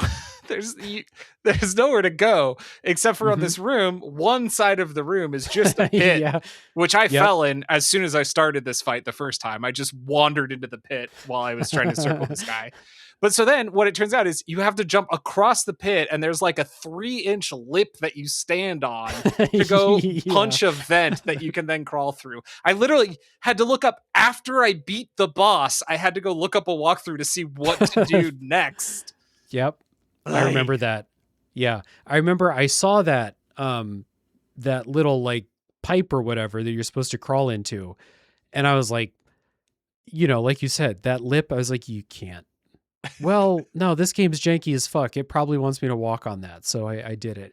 In the game's defense, the vent that you have to punch out is glowing when you look at it. Yeah. There's like a blue glow coming off of it. I just hadn't inspected the other side of the death pit. Of the death pit. Because why would I? Right. So story-wise, LaCroix puts a hit out on you no matter what. Because you have served your purpose. You're going to get the key, and he thinks he's just going to like get you killed, take the sarcophagus key and open it up and do his thing. So for me, I met up with, this should happen with everyone, right? You meet up with Nines at the Griffith Observatory. Mm-hmm. And you're like, hey man, I know it wasn't you. Cause LaCroix put a hit out on Nines after you reported that he had killed this guy, even though Right. he was obviously not himself, but you don't have a way to tell LaCroix that. So you go and you're like, hey, Nines, good news. There's not a hit on you anymore. And he's like, that's great. Why is everything on fire? Yeah, and oh shit, and he's like, not only is everything on fire, famously bad for vampires, but also fire werewolves. And you're like, wait, hold up. He's like, What? the reason I hid out here is because this is werewolf territory, and now they're going to think we've burned down their forest. And I'm like, Yeah. cool, cool. And there's Yep. a tram thing that you have taken to get up to Griffith Park, and he's like, "We got to get back to the tram." And Yeah. perhaps my favorite moment in the game is he starts running to the tram and then just gets taken out by a werewolf running across the screen. Yeah. It's And real funny. and like they model this in the game, but for, you know, people who've been to Griffith Park Observatory in real life, it's like on a mountainside. And so he gets taken off and they go off the side of the mountain. They are gone. Yeah.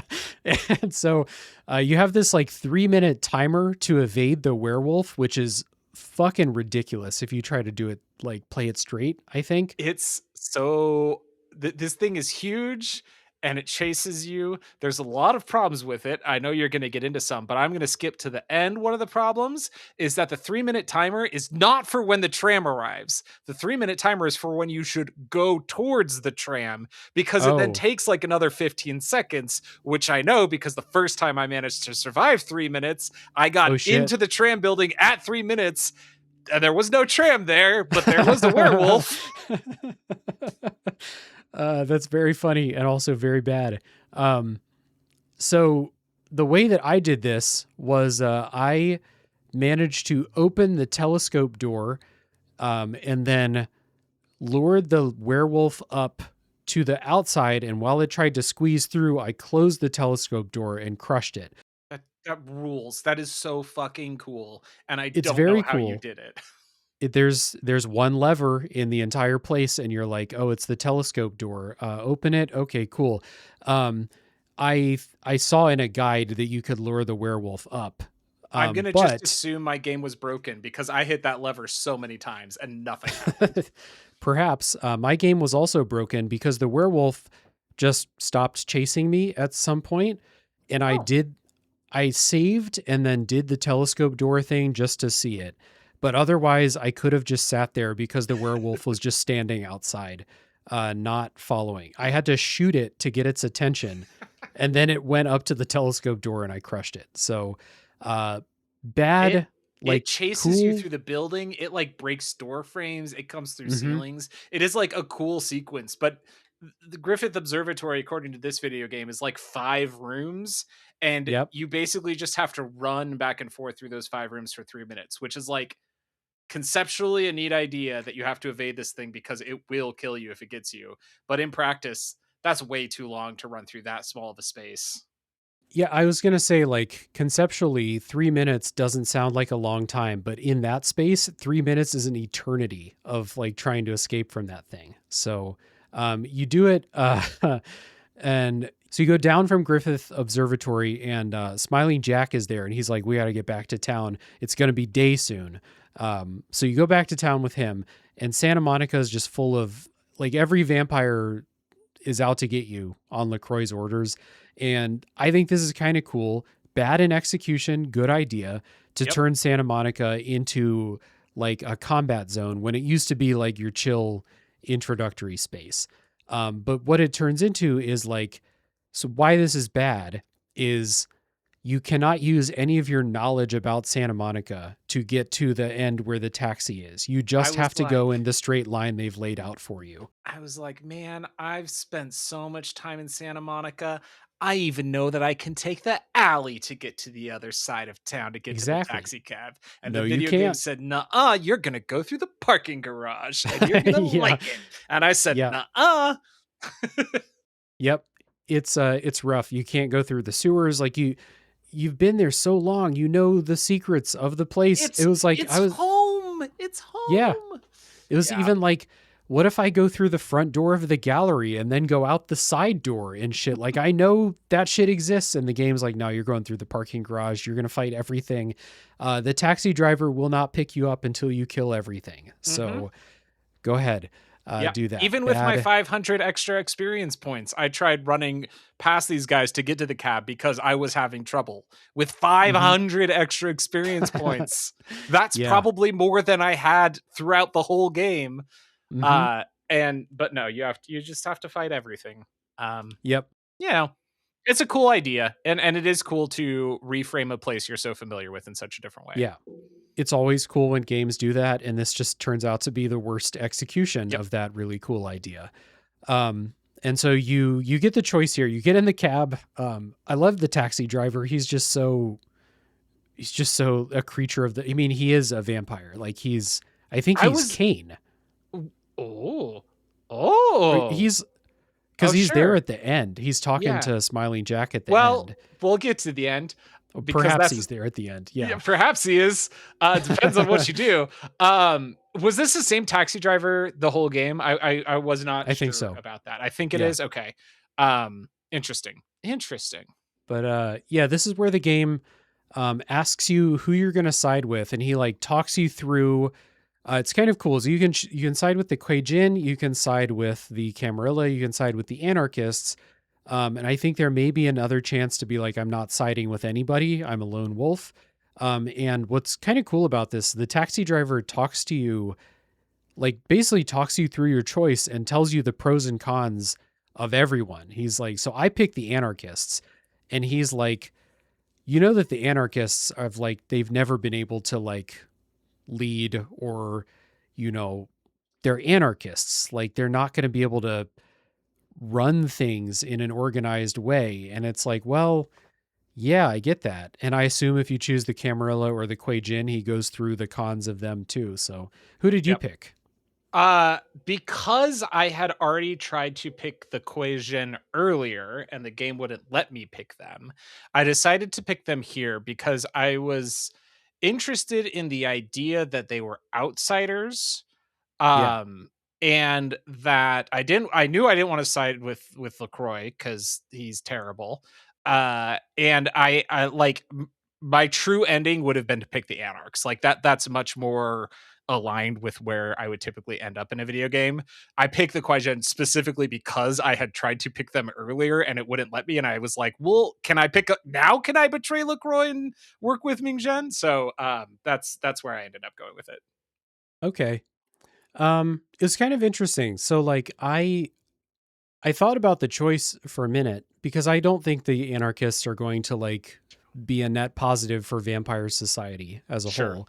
I do think that the Masquerade is probably good to keep vampires, you know, in secret because they gotta stay secret. They can't, you know, the regular people can't find out that there's vampires, or the whole country would burn if they found out that was a thing.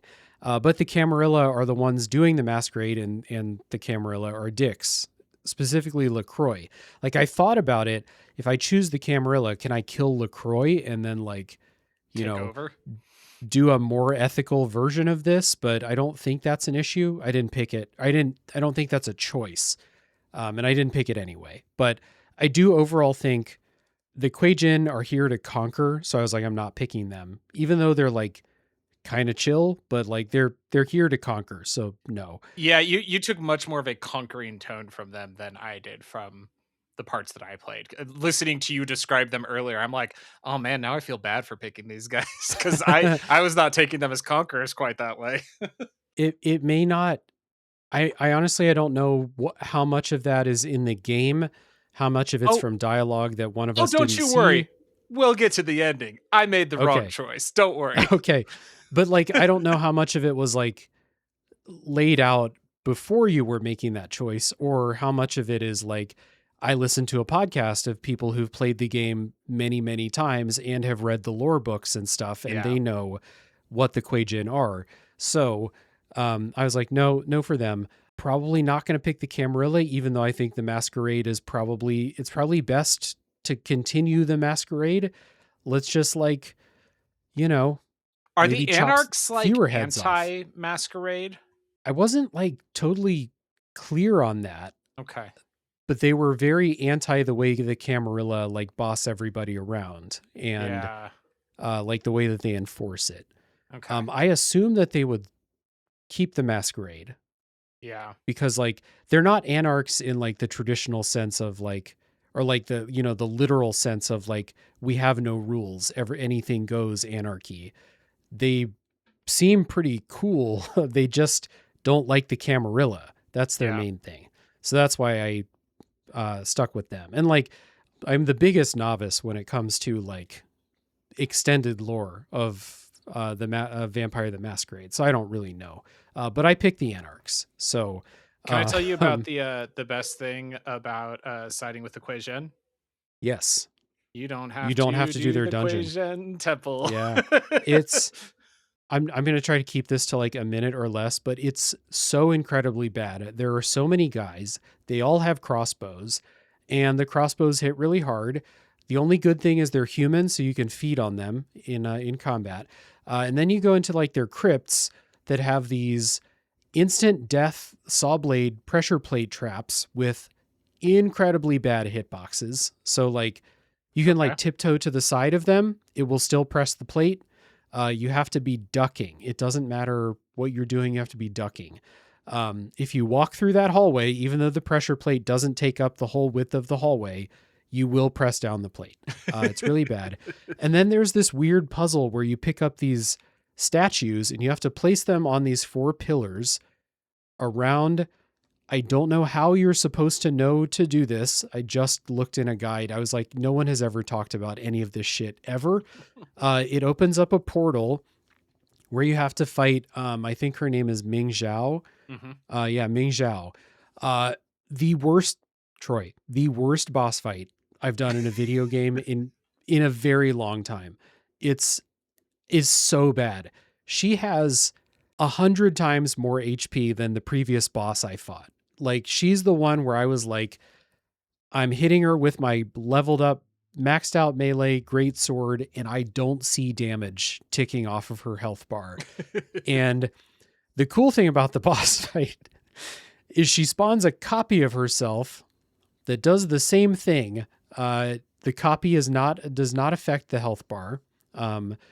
And they both kill you in about 2 to 3 hits, even with the shield on. So this is when I turned on God mode. It is legitimately one of the worst boss fights I think I've ever done in a game. You made it this far? You made it through like all the zombies and stuff without God mode on? Oh my God. You're a madman. The zombies, the melee hits were strong against the zombies. We'll say. And then any human enemies I could just trance and feed. To take him down. This boss fight was when I turned on all the cheats. You haven't described what Ming Zhao looks like in this boss fight. She turns which into is critical. She turns into a monster from Bloodborne, basically. Mm-hmm. And she has these tentacles, and if you attack her from the front, you'll cut off the tentacles, which will then crawl away. And if you don't kill them fast enough, because maybe you're getting hit from behind by the boss that has unavoidable attacks, they will turn into copies of her. She really reminded me of Abriatus from Bloodborne, if anyone's played that. But just this big, like, slime tentacle monster. Like, I don't know where this design comes from. It's like kind of cool looking, but it's cool. It's weird. It's weird. It's like she is like mermaid lower half, but slug instead of mermaid, and then upper half is just like full nudity, breasts out, and then a bunch of tentacles and a Cthulhu face. And apparently if you pick up a 2-foot tall pedestal and put it slightly in front of you, you can just crouch down and shoot her for 1.5 minutes and she never hits you. Thanks to Mike Roberts, who has a video just called Ming Zhao Battle in 1.5 minutes. That sounds I could have used that. But yeah, really, really bad fight. As a melee fighter, it's just not good to have a boss fight that has unavoidable attacks. You were fighting a Hydra with a sword. You can't do it. You just can't. You got to get some fire. I should have known. Yeah. So that fight sucks. And then we go to the last one, which is the Sentry Tower. one of the worst things I've ever played in a video game. It's so Even with the bad. cheats on, it's so bad. I legitimately don't know how you would do this without the cheats on.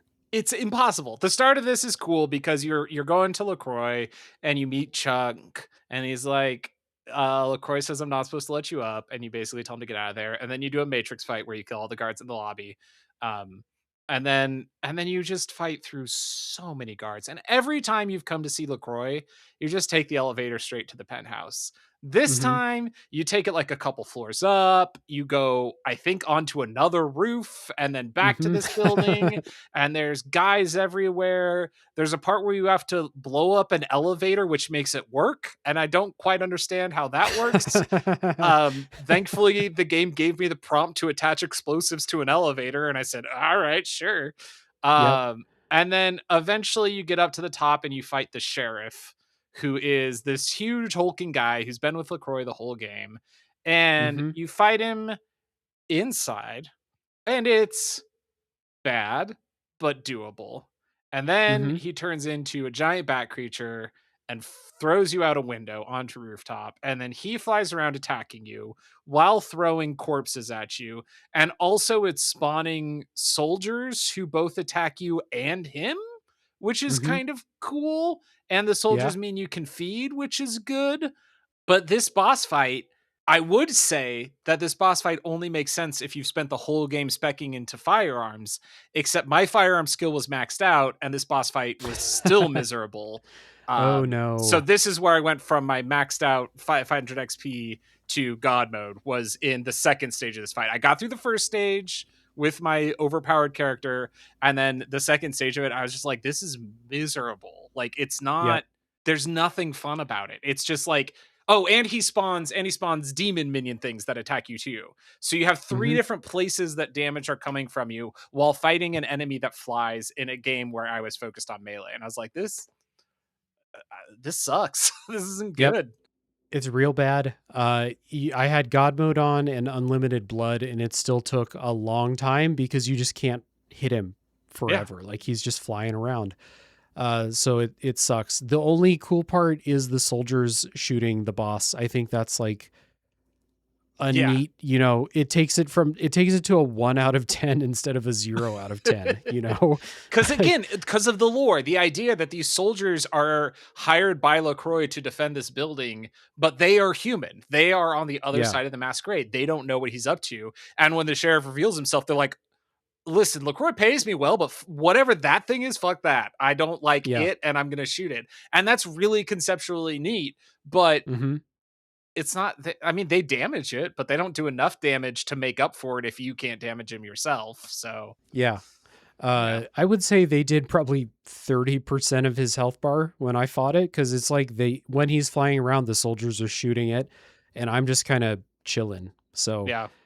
there's that. So after you kill him, you get to the final confrontation with LaCroix, which I think is pretty interesting. It's very poorly signaled what's going to happen in this dialogue conversation, but I think it's interesting. First of all, LaCroix tries to dominate you to just give him the sarcophagus key, and it doesn't work because this is that one time when the game is reflecting the fact that you're the most powerful vampire in Los Angeles, because LaCroix You can stand up tries to to him. dominate you and it just doesn't work. So the game Interesting. recognizes that. So that's cool. Thankfully, you don't have a boss fight. You just like cut him with a knife in a cutscene, and then you can choose. You can keep the key for yourself and open the sarcophagus as LaCroix dies, or you can drop the key and let LaCroix open the sarcophagus. This is in the choose the anarchists ending. I don't know what happens. Is it different in the Kuei Jin ending? Very, very different. Okay. Because you don't have the key. You've never had the key. I Oh. have never seen Oh, the key. okay. I know that the Quasian have the key, but I've never seen it. Hmm. And the Quasian don't want to open the sarcophagus, which is part of why I wanted to join up with them. Is she has said that she's not interested in opening it. They show up. I'm pretty sure they kill LaCroix. Whatever. And then they're like, "All right, good job. We got the sarcophagus. We did it, everybody. Hey, you've been a wonderful help. Now, we do have to get rid of the sarcophagus, and also you are a filthy, disgusting vampire, and we hate you. And so they dump you and the sarcophagus into the ocean. And that's how the game ends. Now, hell yeah. The best part of this, the thing that makes me the happiest about it, is they didn't have time to make a model for rope.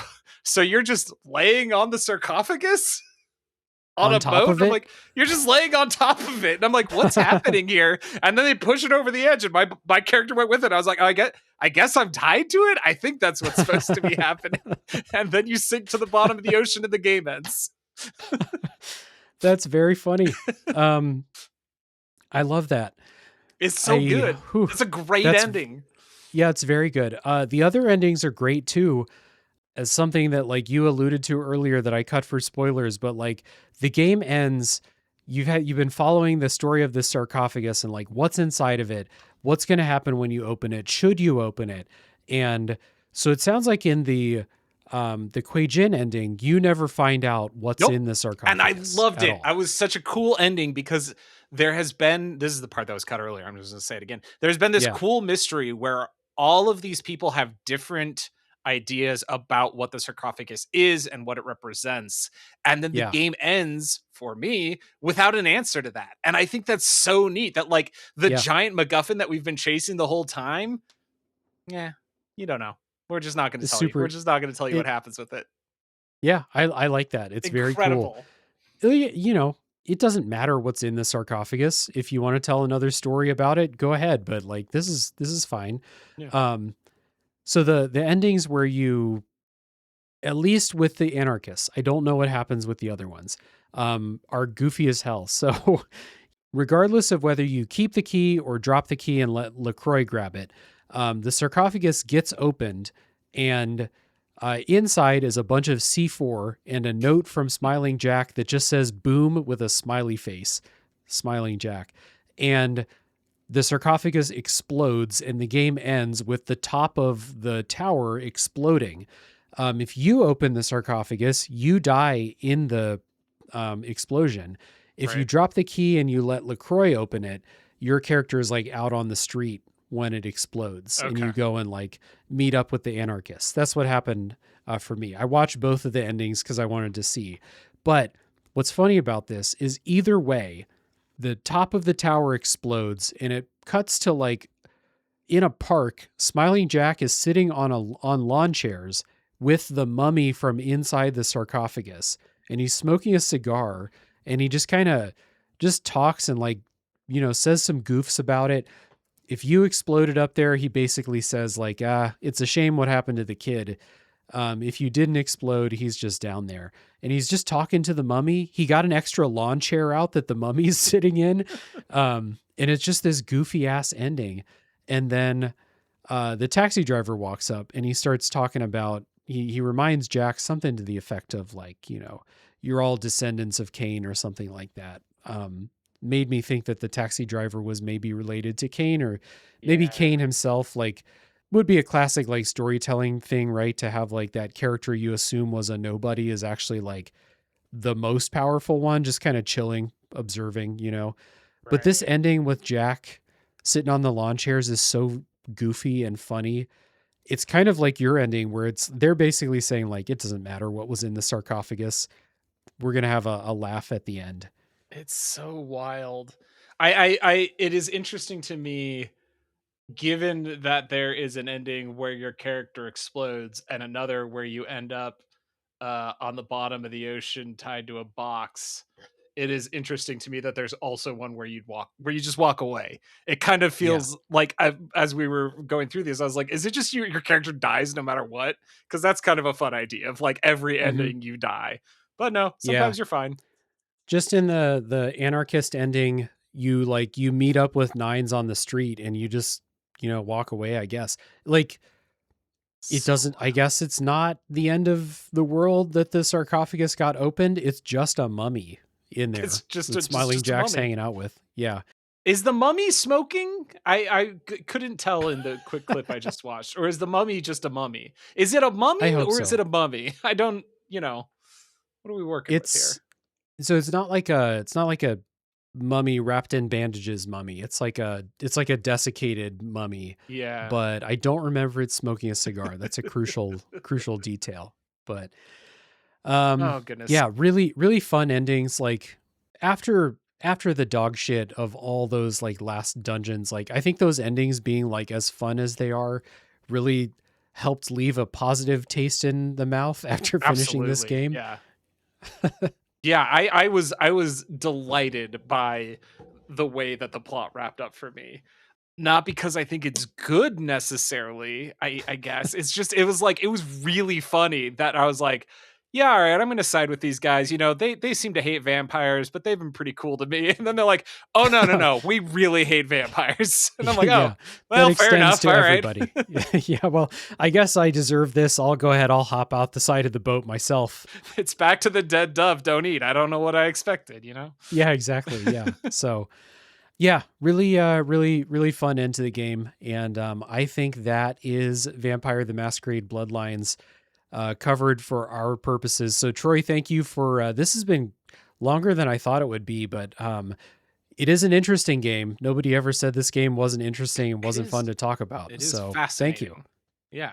Thank you for having me. This has been fun and a weird game that I'm so glad I played, even if I didn't enjoy most of the time playing it. Yeah, I there are certain games, there's certain classic pieces of media. I always remember a TED Talk from a guy where he was like, I accepted the invitation to do a TED Talk because I've always wanted to have done a TED Talk in the past. And Vampire the Masquerade Bloodlines is a game that I like to have played. I didn't always like playing it, but now that we're on the other side, we're like, kind of cool game, you know? Yeah. It was a weird one. Like I said, there you could have a much less interesting time with a better game in the time it takes to play this. 100%. Take that for what it is, you know? Yep. So at the end of the episode, I will give one more call for everyone who's still with us. By the way, if you're still with us, you're my hero, and I'll speak for Troy. You're his hero too. If you're still with us, please check out everything that Troy is doing. Check out written video game reviews and things like that on Geek to Geek Media. Check out TroytlePower Presents the Power Playthroughs podcast with TroytlePower - a video game podcast, and Super Switch Club. And yeah, that is all. Thanks for being here, and tune in next week for the next game to come out of the backlog.